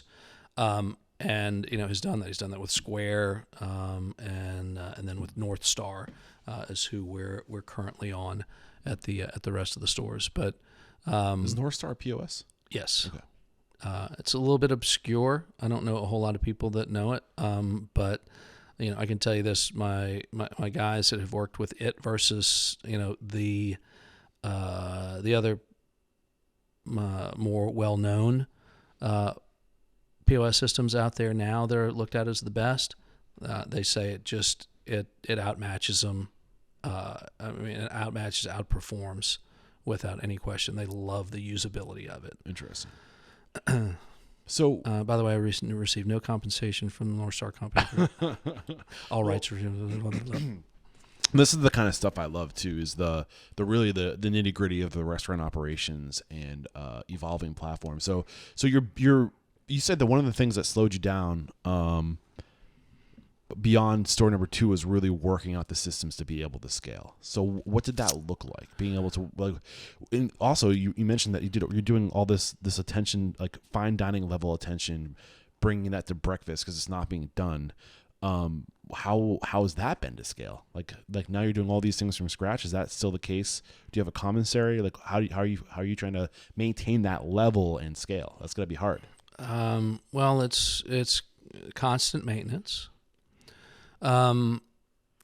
It's interesting. So the thing that you have to understand too, though, is that, we said that, I come to this business and open my first restaurant, and then multiple restaurants, never having spent a day in class in business school, never went to cooking school. I just, I'm basically unqualified. Fortunately, got a whole lot of common sense. I love the business, and and I love to work, and so the combination of those things, helped us, and I guess with a personal philosophy and getting the right people in the right places, gets us successful through opening one-off individual concepts, for 20 years or so. The real interesting part of this is that at 50, all of a sudden, not only have we committed to scale, we get to where we have about 4 stores outside of Oxford, and all of a sudden, this is not just us running, sort of 4 restaurants, me and somebody else, and with my partners, kind of helping keep an eye on everything. All of a sudden, the need for starting to build a corporate team. Yeah, C-suite. Right, and to whole new business model and understanding scale, and the decisions that come along with with how you scale a concept, is a learning curve that all of a sudden, I'm staring at a learning curve that looks like the Matterhorn at 50, and so I think that. In one moment I feel like, man, I've got my arms all the way around our industry. I've been there, done that. Well, you did master the one-off concept, high touch, fine dining. You mastered that, but this is a whole different business model. Yeah. This is a whole different game. And that's one of the reasons why I wanted to spend a lot of time talking about this, because the stuff that you learn doing this is the stuff that I want every independent restaurant owner to know how to do, so they can take these big business idea, how to run a business, and try to treat their little business like a big business. Yeah. And the challenge for everyone is that there's no roadmap or textbook for this. And and even being surrounded with guys on on the board of directors, who are my advisors, I remember going to Mike at some point going, okay, well, I got somebody that is working as an operations director for me, and and she's just keeping an eye on the stores for me. When I can't be in Birmingham, she's watching those two, and she runs back down to Florida and runs up to Florence, and we're keeping an eye on the stores. Who's the next person I should hire? I guess, I don't know.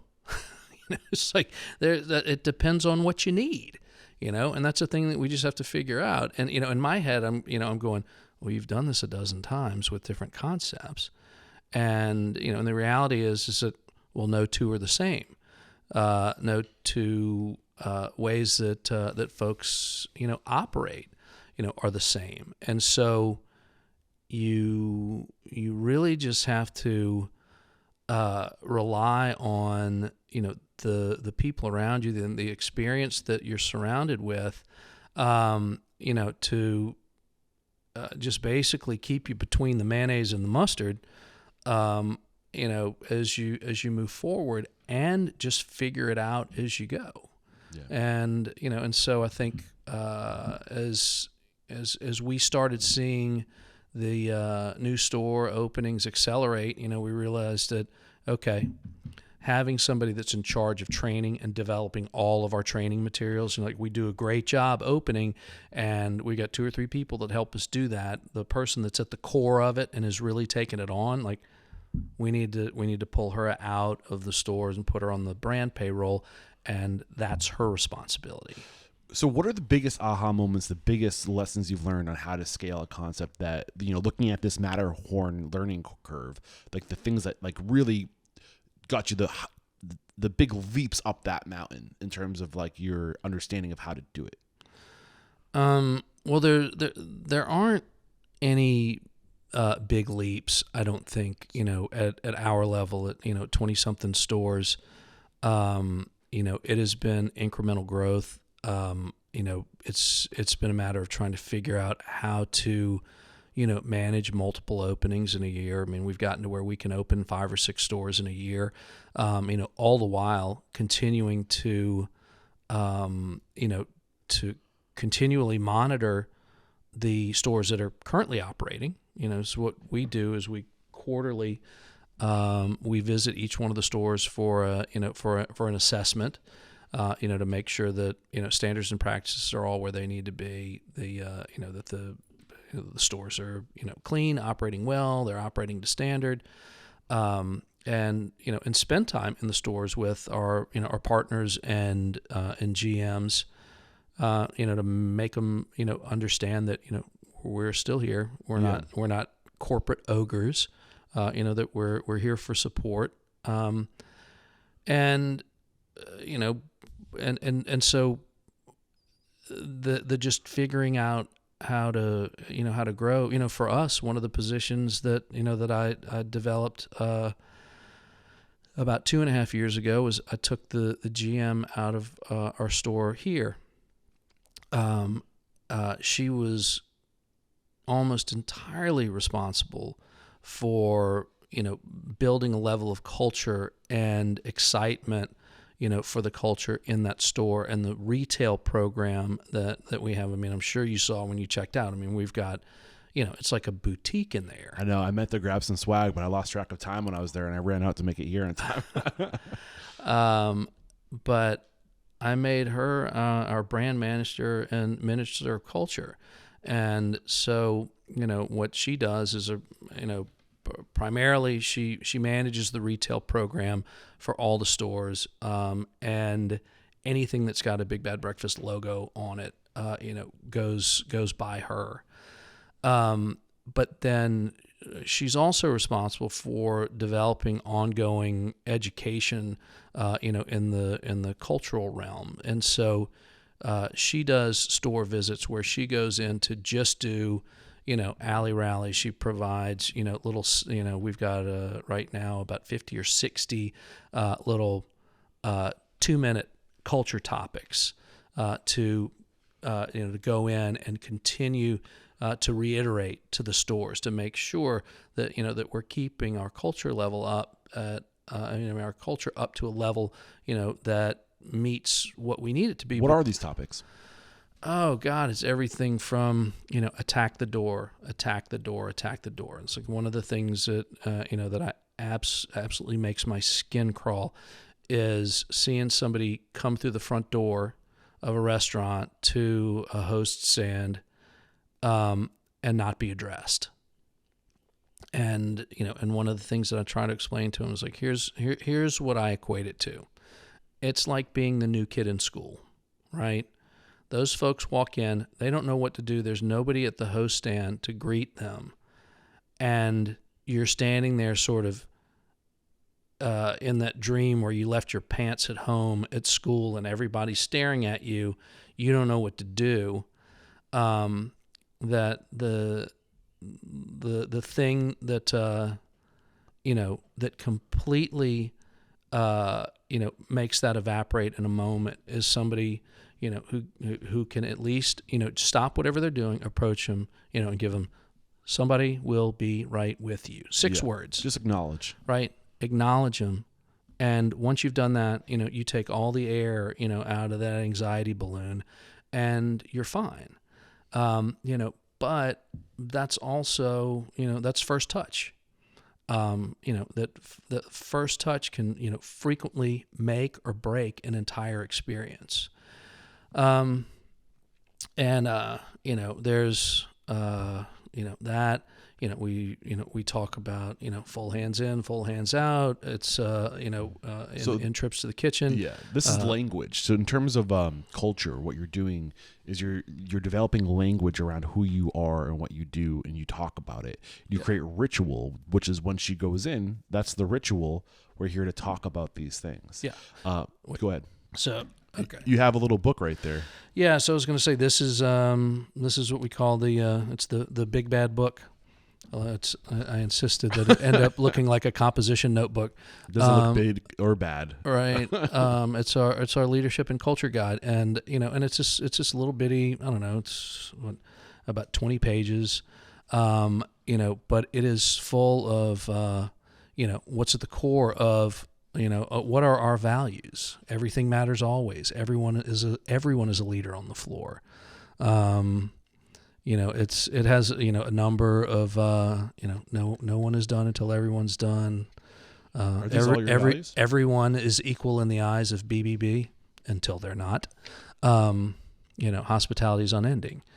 And then it's sort of studded with these like quotes that I've made that they like. So each page, can you kind of hold that up in front of the camera and go through the pages? Sure. Okay. Oh, sorry. The Big Bad Book. So as you open it up, what's like is each page a value, or is there like multiple values in each page? Well, it's sort of it's a little bit all over the place. There's our table of contents is our story. Mission Possible is chapter 2. Our values statement. The 10 John Mandments. How we lead. Our commitments. And then there's a couple pages for notes.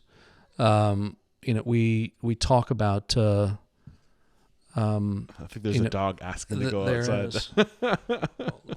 I'm terrified to let her do it because there's folks walking around outside and she's going to chase other dogs around. But hold on 1 second. Yeah. All right, come on, Rosie. Nature calls. All right. No accidents happened in the recording of this podcast. Okay, so it's it starts off saying that our story is everything, and so so the idea is that breakfast is the most important meal of the day. We're told our whole lives, but we kind of quit taking it that way. And our mission is to make folks know that like we take it that seriously, and we want to put that kind of emphasis back on it. I tell folks, when they, when we start training, it's like, whether you know it or not, you've joined a cult. And it's the root word of culture. Yeah. And so we go to, who we are. We're care, we're proud, we're innovative, we're intuitive, and we value accountability. I personally feel like that one ought to be at the top. We then sort of get into our mission statement. We get into some fun facts. What is your mission statement?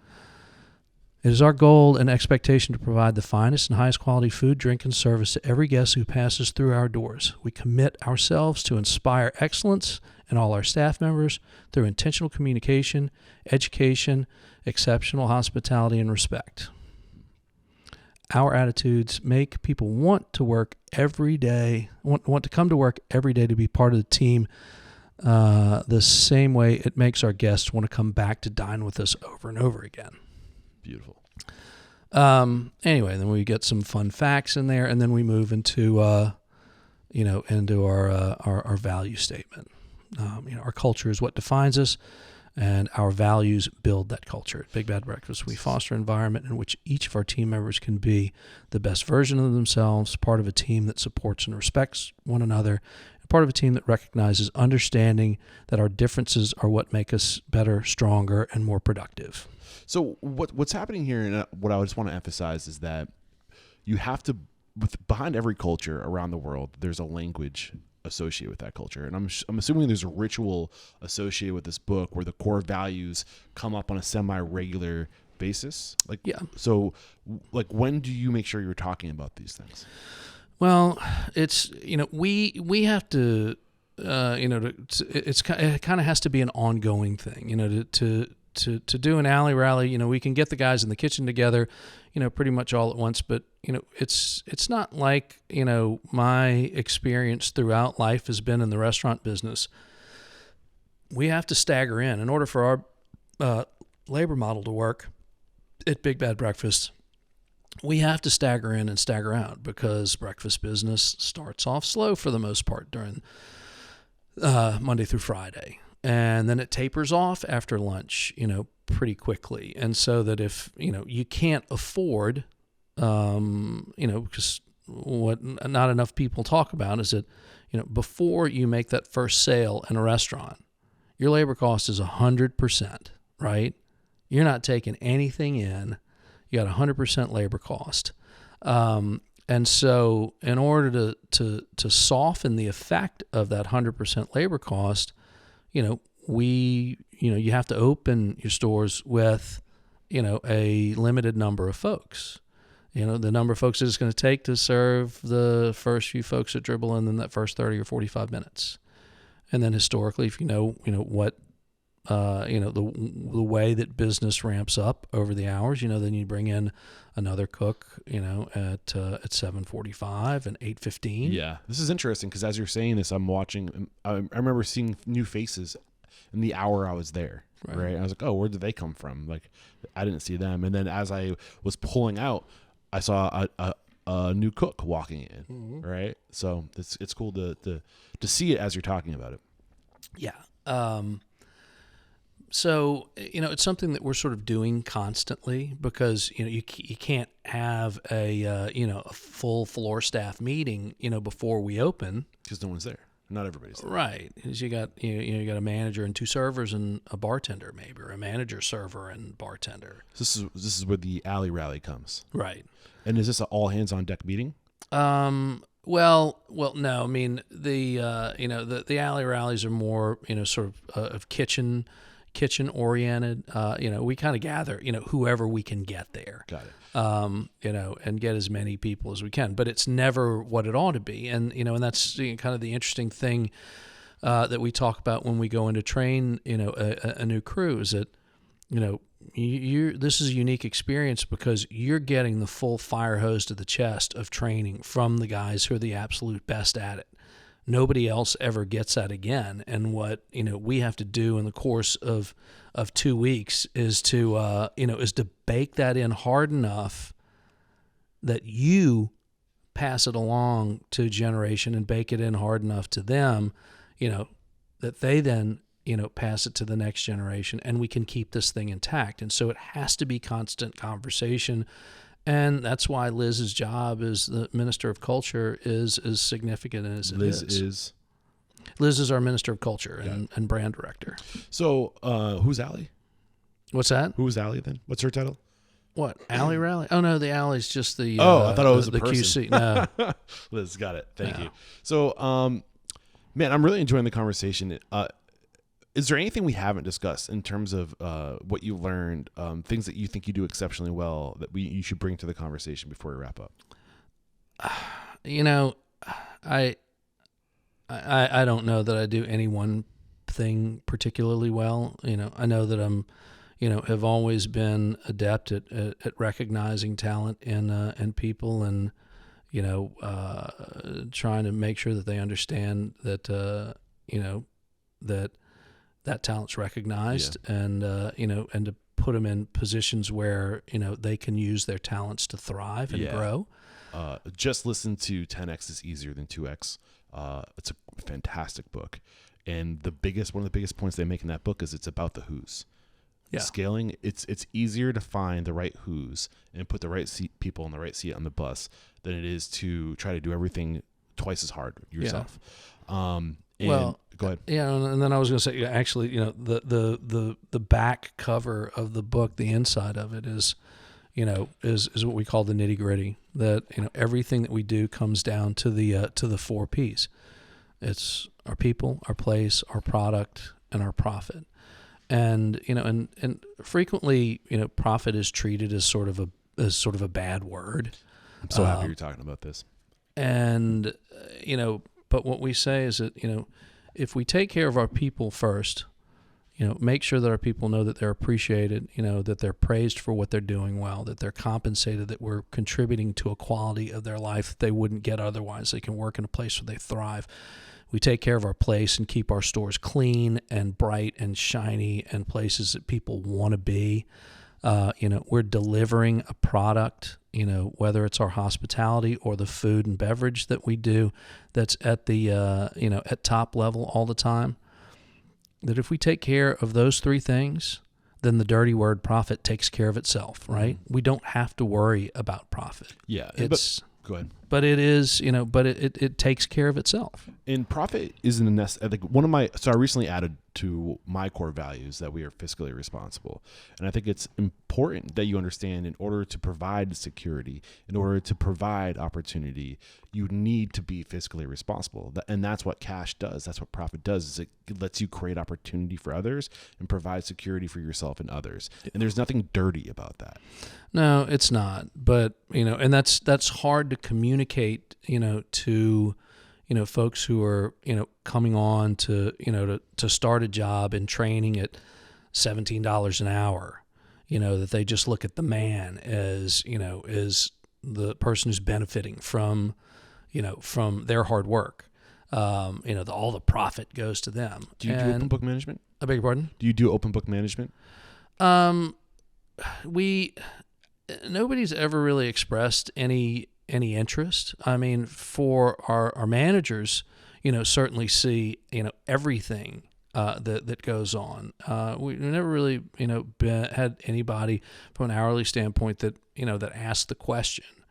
And I don't think it would hurt, and I certainly wouldn't be, averse to it, for any reason, But what we do is, we try to make sure that our people know, that we're constantly trying to figure out ways that, we can contribute to their quality of life. I mean, it's been, 7 years now ago that, it's interesting to me, like, everybody loves to talk about how, COVID did this to labor and COVID did that to labor.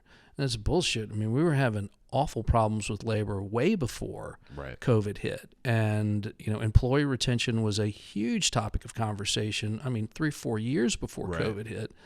And it was around that time when we started talking to our people and trying to find out, like, what's at the core of what's most important to you? And just, and just sort of prepared for the response being, I don't get paid enough, I don't get paid enough, I don't get paid enough. And what we found, though, was that, what people were what was more important to them was time, and feeling like they were part of something that was significant, that they were freedom of time, freedom of purpose, freedom of relationships, and then usually it's freedom of money. Right. Yeah. And so that led us to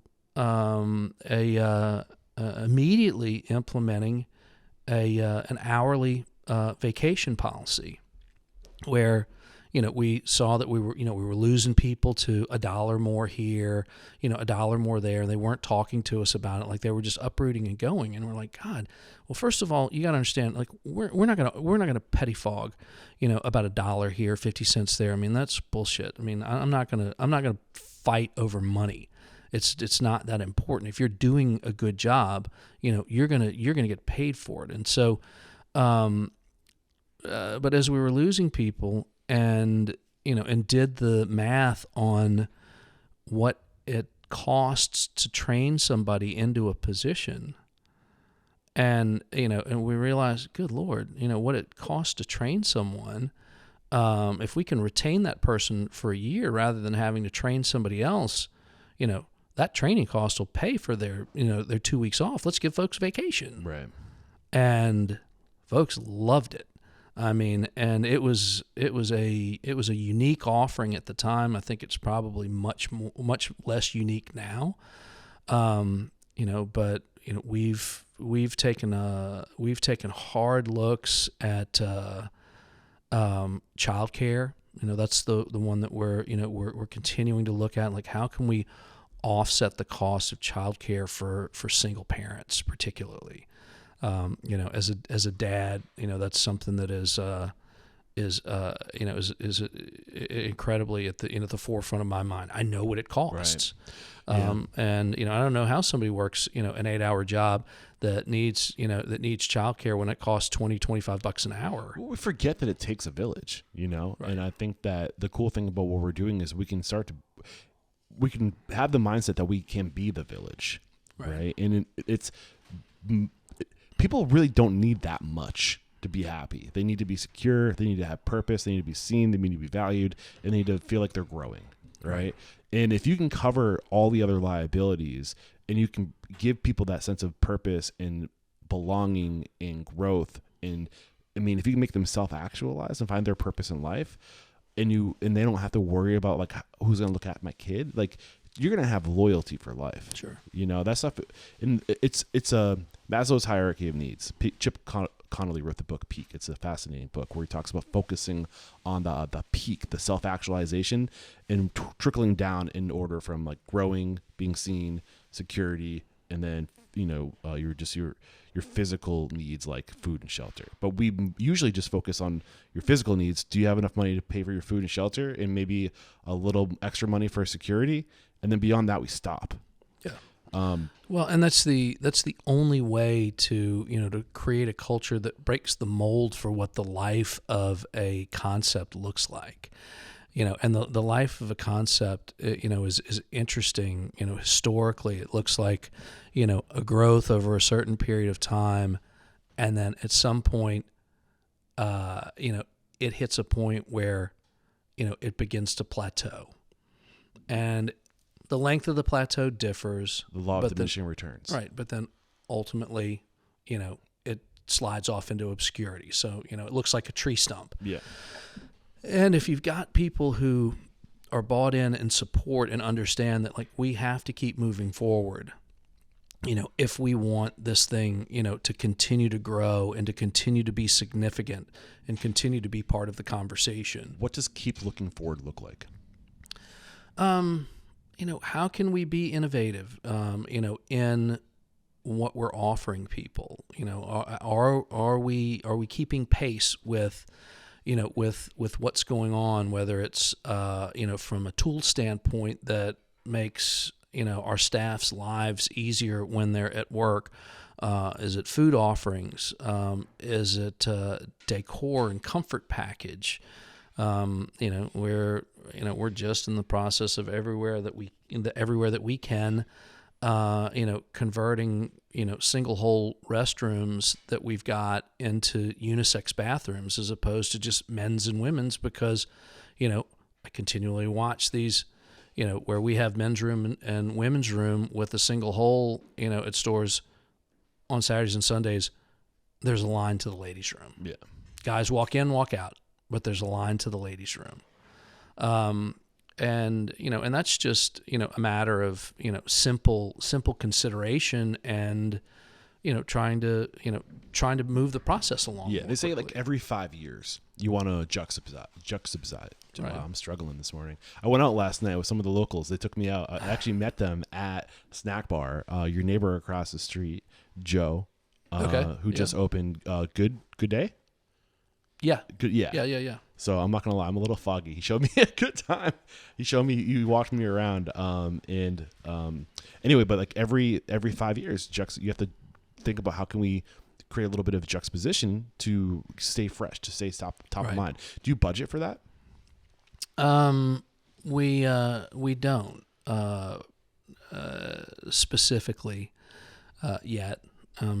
We use capital that we have. I mean, we keep reserve, for each one of our operating companies that, a CapEx that is for those sort of needs specifically. And, at the first Birmingham store, I was just there day before yesterday and sort of, looking around. It's great. I mean, it's a great looking store, and it doesn't look dated per se. But I was like, I think, it's probably just about time for a little refresh in here. Yeah. It's just that sort of thing to, make signal to the staff and to the guests in particular that, we hadn't just paid this thing off and it's just going to coast and we're going to take your money. No, we're going to reinvest in it. And keep it invigorated. Yeah. I'm looking at the time. I can't believe we're almost at an hour and a half or 2.5 hours of recording. And I want to respect your time, my friend, but I'm just totally lost in the conversation. It's been great. Thank you so much. The mission statement is to really change the world by inspiring, empowering, and transforming the restaurant industry. So along that vein, what do you think needs to change about the restaurant industry to have an influence in changing the world? I mean, I think that that's tough to say. I live in a very conflicted world, and that, as somebody who's, comes from the background in cooking in independent kitchens, that I'm now the founder and CEO of a chain. And so our constant conversation, and the big message on our whiteboard every day is like, how can we be the anti-chain chain? Maintaining integrity, in the face of pushback, or for the sake of the easy dollar, I think is absolutely paramount. How are you overcoming that? Is that temptation to cut costs, to streamline process at the sake of quality? That's non-negotiable with us. I mean, we have we have a very clear baseline. To the point where, our protein products come out of a processing facility that we own. So we have absolute control, over, the bacon, the smoked sausage, the andouille, chicken sausage, all those products that, that we run, we control. And so if there's an issue with one, and there is from time to time, we can pull a batch number off a box, call the plant, and get an answer immediately.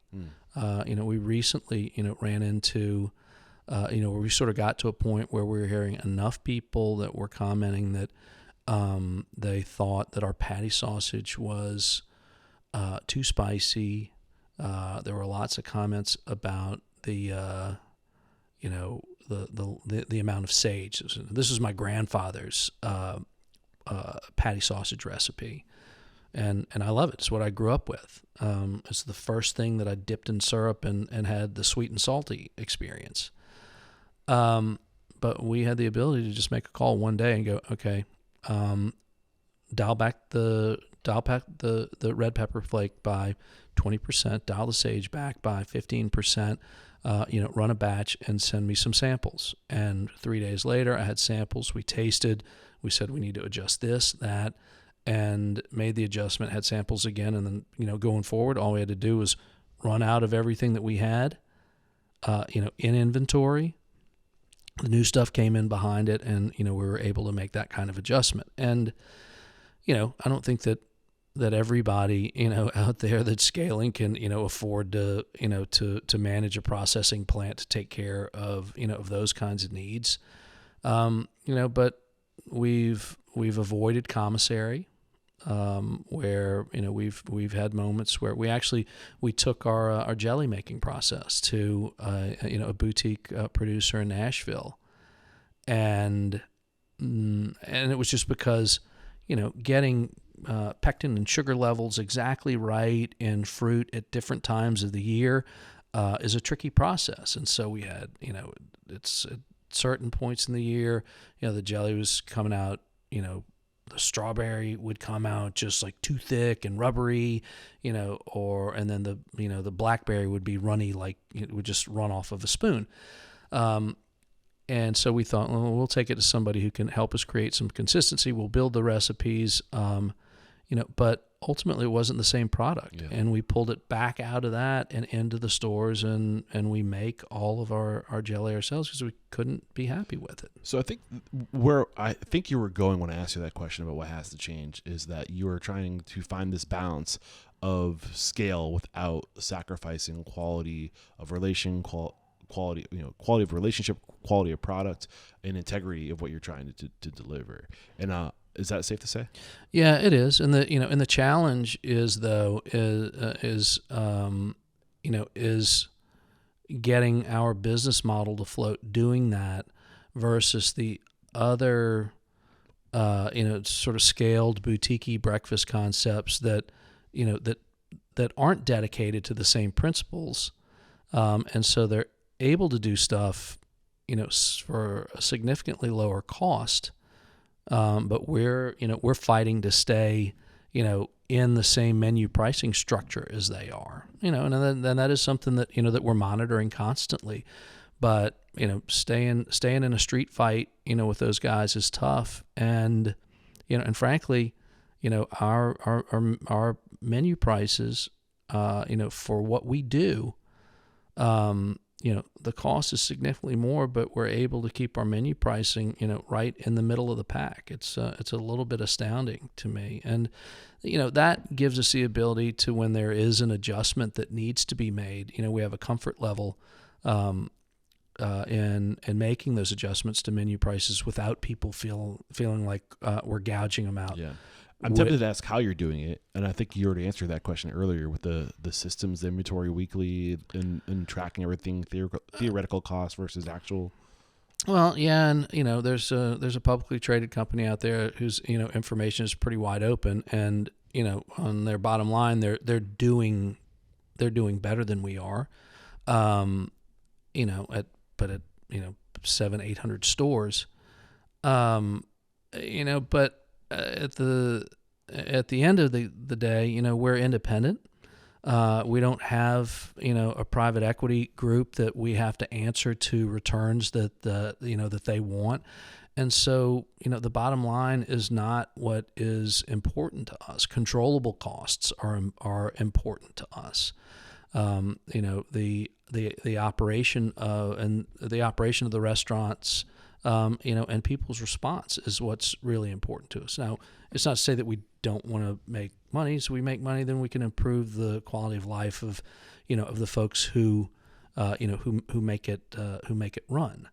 And everybody wants to make money, but a bunch of guys out there that have done extraordinarily well, and and I think what we'd like to do is continue to just build this thing and see how far we can take it. Like, how many scratch kitchens can you put together and keep them, doing, for the most part, delivering what the original intent was. And what, do you have a number in your head, a goal?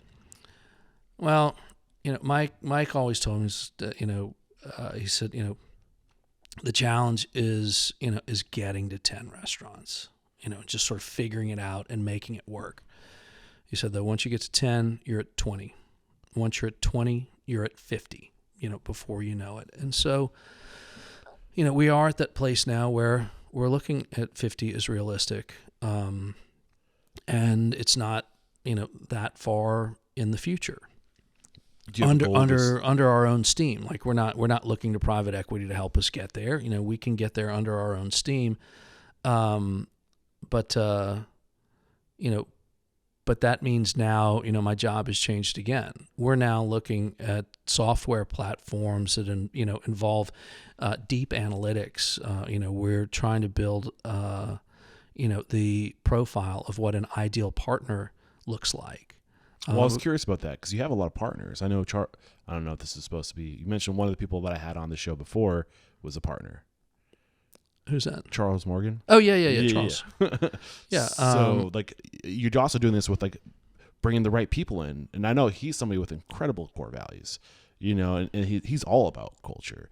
So I think about what you're trying to run with a heavy process, heavy systems, all this software. Then I think about somebody like Charles, and I feel comfortable saying this because he said it, that he's not a systems person. He leans heavy into culture, and that's his success. Right. It's all about finding the right people and keeping it simple, stupid, and just creating opportunity for others and loving and giving.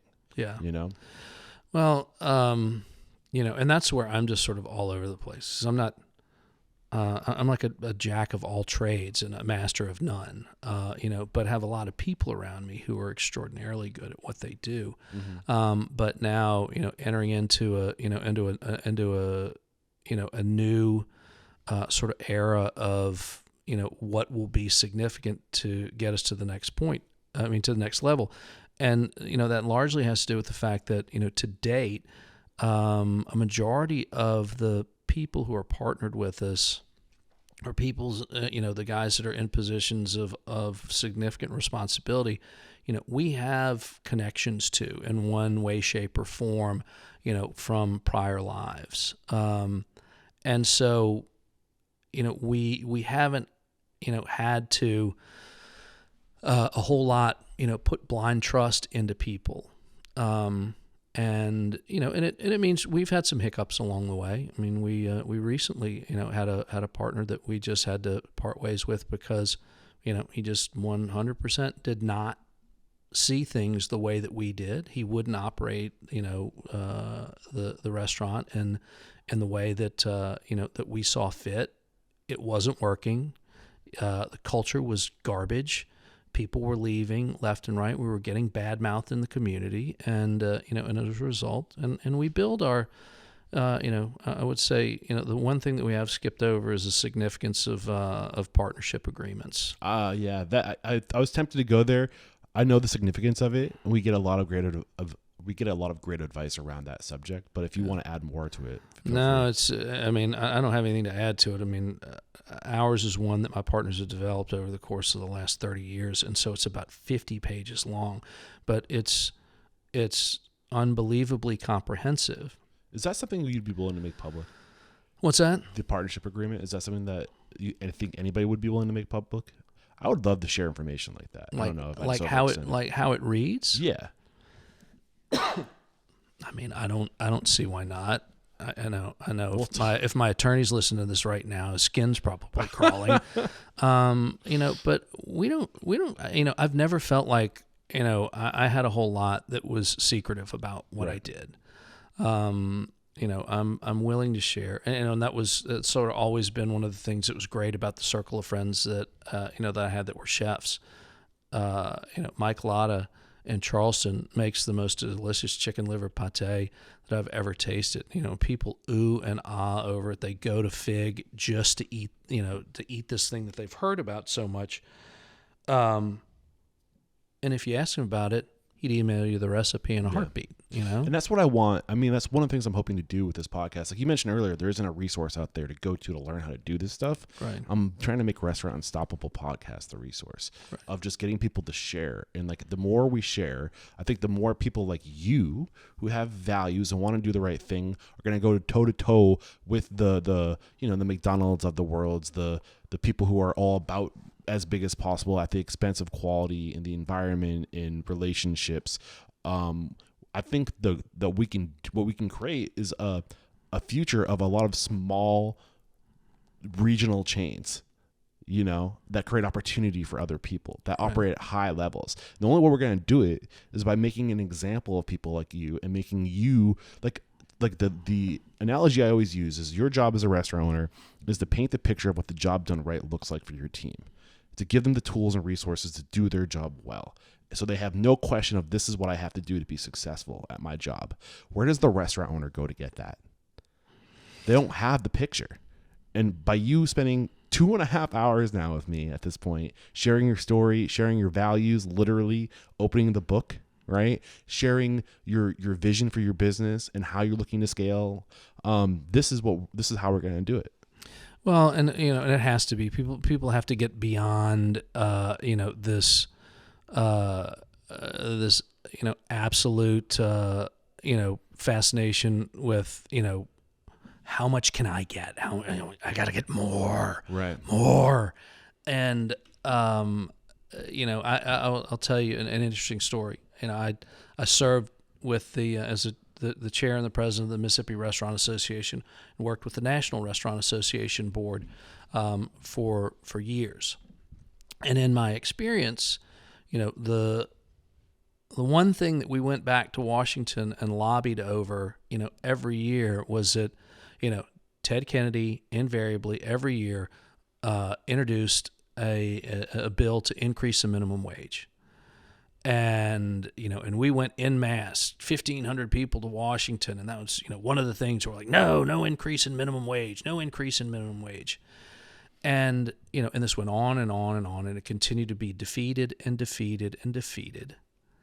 And, while I think that it's kind of ludicrous that there, that a minimum wage exists, other than for like moral reasons, because there are total shysters out there. It dawned on me at some point that, I think minimum wage was $4.75, or $5.25 before it was raised. And, and that wasn't that long ago. so at some point, when we went to D.C., there were a tremendous number of Democratic representatives and senators who just wouldn't even talk to us when we went. Like the door was slammed in our face. We weren't going to make any progress with them because of our stance, on that particularly. But, some Was other your things. stance that minimum wage should not be increased? That was the restaurant associations. That's- And so at some point I went, I began to assemble a coalition of folks to say, hey, why don't we do this? We're going to lose this battle at some point, right? At some point it's going to change. So why don't we look like leaders in the world and go out to Congress, get somebody to help us craft a bill that would propose an increase in minimum wage in a way that's palatable for us. Let's create a teen wage, because I don't think that I need to be paying a 17-year-old $15 an hour to grab a brown paper sack of French fries out of a freezer and pull the top off of it and dump it into a fryer. Right. I still stand by that. But I personally, I don't want guys working for me that are satisfied with minimum wage. Right. I want them to want more, and I know that you can't live on that. So if we were to do that, if we were to dive off into that, all of a sudden we look like good guys. We could tie federal tax incentive to those increases to help offset some of the costs, but at some point wages are going to go up, right? So let's look like the good guys. And then all of a sudden we're opening the doors to conversation with people who wouldn't talk to us before. And boy, people said, that sounds like a solid idea. So it got brought up in a board meeting. And I mean, the Yum Corps and Burger Kings and McDonald's of the world, just shit all over it. And, and it wasn't a 30-second conversation. Yeah. And I also realized at that point, it's like the National Restaurant Association doesn't represent what I do and what I believe. I worked for a restaurant association. I'm not allowed to say which one. Right.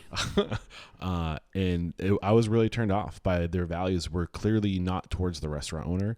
It's towards their partners and the people that pay their bills. And today that's their sponsors. Right.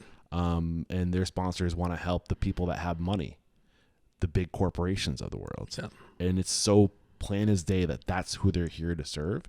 And I honestly, I don't know, like I've been to the shows and I've collaborated with them. I don't know, man, it's not for me. Well, it's, at the risk of, of sounding,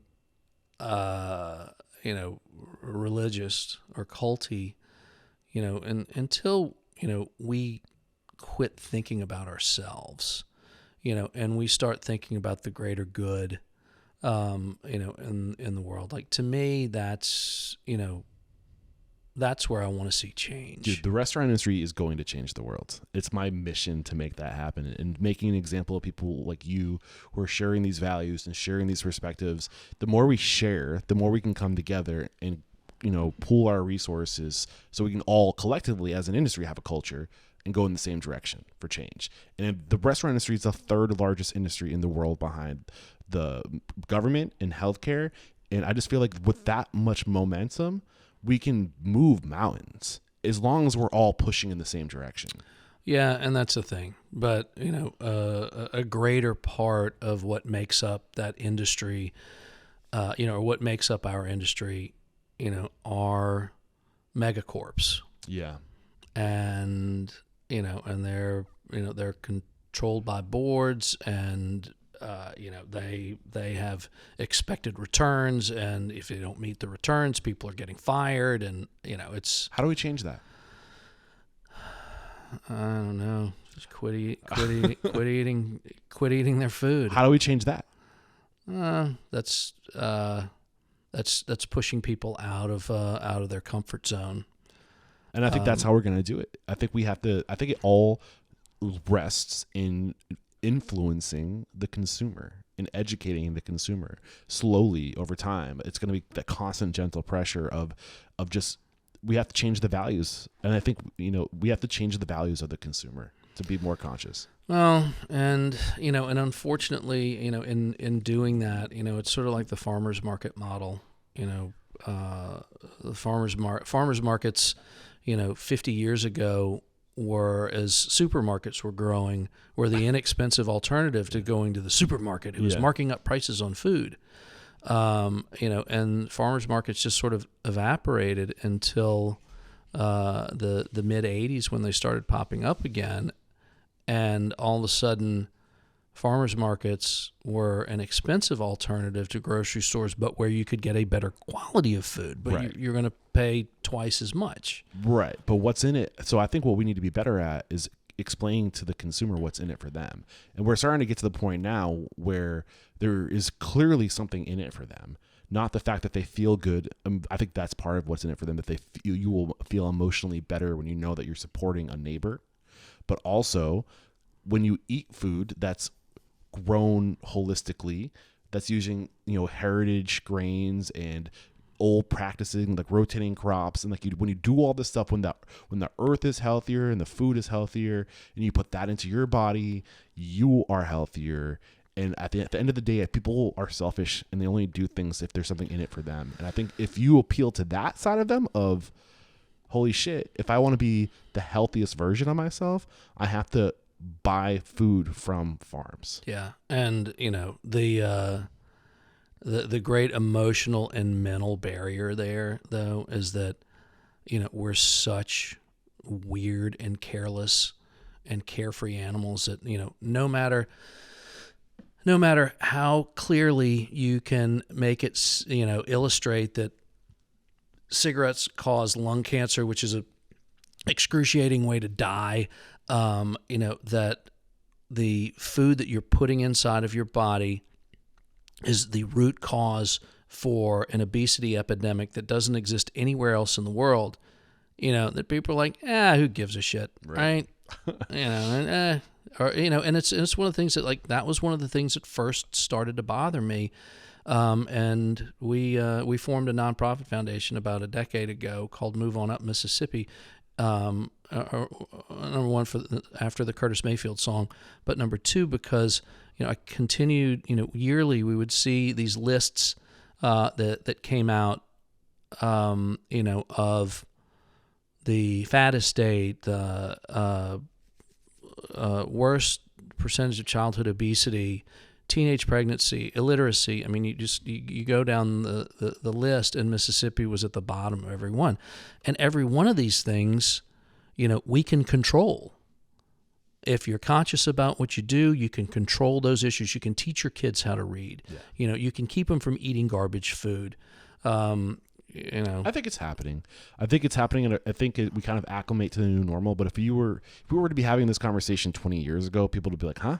But I feel like this is almost common knowledge now. There's a level of discipline associated that you have to tie to it to make it actually happen.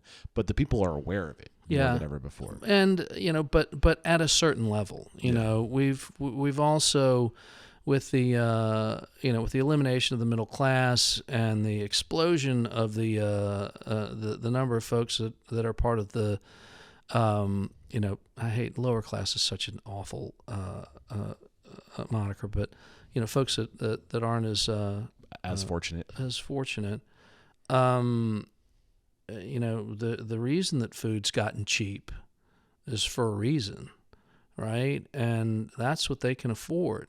And so if you try to to tell someone, you can go to the farmer's market and and get fresh vegetables that are local and organic and they're good for you. Or for the same amount of money you'd spend on those vegetables, you can get 3 grocery carts full of Doritos and, and RC Cola. What are they going to choose? Right. It's a matter of, sustenance and survival. Right. And, that's a whole different thing. And that, I watched, sort of the mental challenge to how do you figure that out when Bill Clinton came to the Delta in 1992 or 1993, sort of with these grand plans of how here's the area that we need to attack. The Mississippi Delta is one of the most impoverished areas in the entire country. We're going to go down there and we're going to take that on first. And he literally got down there and in my mind just got wide-eyed and went, "Ooh, we're not going to fix this shit. Let's let's put a pin in this, and we'll come back in a bit." I don't think it's up to the government to fix it, though. I think they have to be a part of it, but it has to come from the inside. Yeah, but you look at where money is going now. I'm so conflicted about things. Like the NIL is a huge conversation now. What's the NIL? The name and image licensing for college athletes. Yeah, and the fact that we're getting college athletes that are that are getting north of $1 million or $2 million a year to play. And while I agree that they, universities are making money off of, off these guys' names and their performance, that they're due something. The fact that we've blown it wide open and all of a sudden, this is the kind of money that's flowing through. It's like, it's just, the money's going to the wrong places for the wrong things. Yeah. But I think that's probably, an historic reality. Right. Well, I've loved today's conversation, man. And, I keep on trying to wrap it up, but we just keep on going, and it feels like you're enjoying the conversation too. So hopefully, I'm not keeping you from time with your family. I feel like your wife is going to kick me out of here any minute if I don't wrap things up. But I do have 2 more questions for you before we say goodbye. The mission statement again is to change the world by inspiring, empowering, and transforming the industry. I think we're going to do that by changing one owner at a time. So how have you personally transformed? Who are you today versus the man you were when you got started? I think if you were able to, to digitally stream this into the minds, of a cross section of people that that I've grown up with, that they would be quick to tell you that I'm not the guy that they knew. Who are you today? Always. And I think a lot of it has to do with the a process of cognitive dissonance. I grew up in a very conservative household in a conservative part of New Orleans, and and that's just what I knew. My dad sort of joked when when I was 18 and I went to register to vote, and he said, "So I just want you to know that when you register, it's your choice how you register. You can register as a Democrat, or a Republican or an independent even. He goes, but if you register Republican, you can still live in my house." And and I didn't know any different. I didn't question anything. I listened to things, and but I went off to school in Virginia at a little all-male liberal arts college that was extraordinarily conservative. But it was there that I started to question these things that were just sort of taken for granted, my entire life, as far as, how we conducted ourselves. And, so, there would be people telling you that I was an ass as a kid. I certainly carried forward, my training as a chef, and the European tradition of screaming and yelling and and acting like a perfectionist, in the early part of my career, but based on just being able to observe myself and look in the mirror and not, I was sort of unflinching at at sort of judgment of myself. I recognized quickly, like that's not how I'm going to inspire people. Yeah. So it has been a process.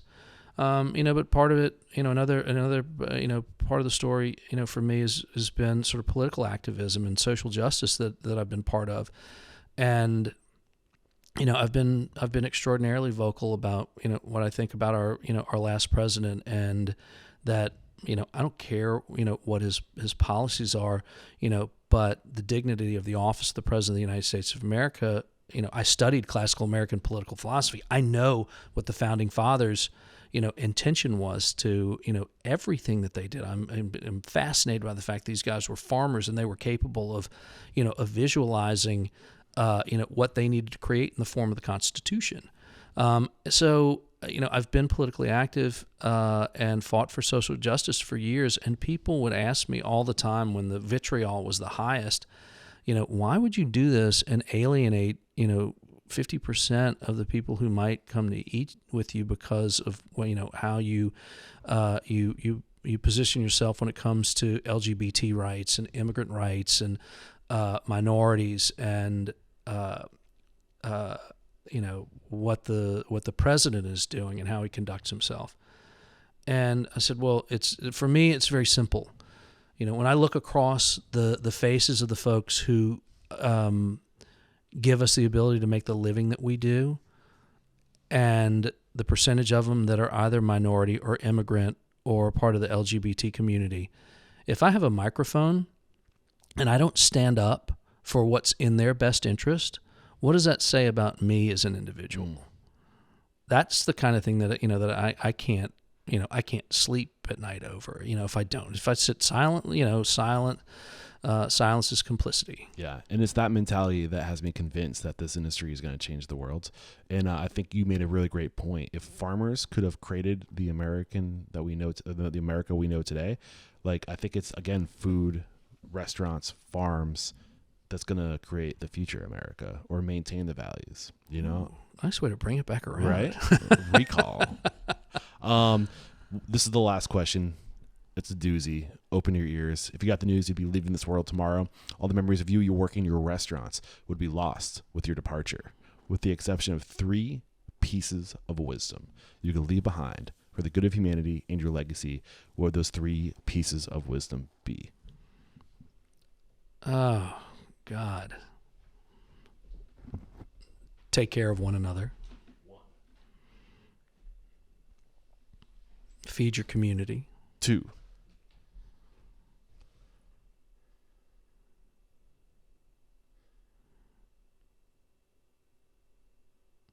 Vote for decency in November. 3. This has been a lot of fun. I really want this to be my North Star. I found you because Robert St. John said I had to talk to you. Who is out there who has a voice, who's doing amazing things with their restaurants, who's fiscally responsible, who's creating an amazing culture and is challenging the status quo? As I'm saying these things, who comes to your mind? Ashley Christensen.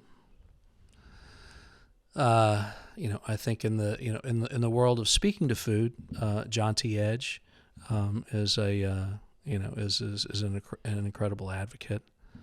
I think Joe Kindred at Kindred and Hello Sailor and Davidson is absolutely magnificent, both as a chef and as a creator of culture. I really think Kelly English at Restaurant Iris and Second Line in Memphis is maybe one of the best human beings that I know, and lives for his community and lives for his people.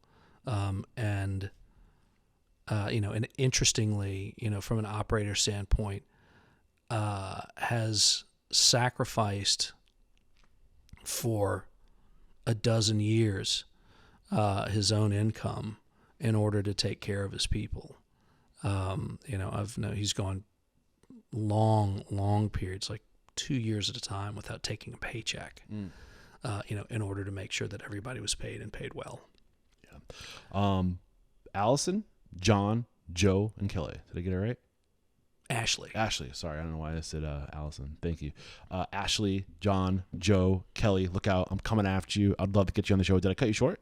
No, I mean I can go I'm sure. on and on. But if you can ever think of anybody, please let me know, man. I really value your perspective and your knowledge of the industry. And how can we connect if we really enjoyed today's conversation? Maybe we want to come work for you. What's the best way to connect? God, John at bigbadbreakfast.com. Our website, if it's a simple application standpoint, there a link to an application on each one of our store sites. But I am John at bigbadbreakfast.com. I'm open. I'm transparent. I'm here. That email address links directly, to me. It doesn't go through anybody else. And, and I'm always happy. I love nothing more than connecting great people with great people. John, this is when I say it, man. There is no questioning. You are unstoppable. Thank you so much. Thank you. Cheers.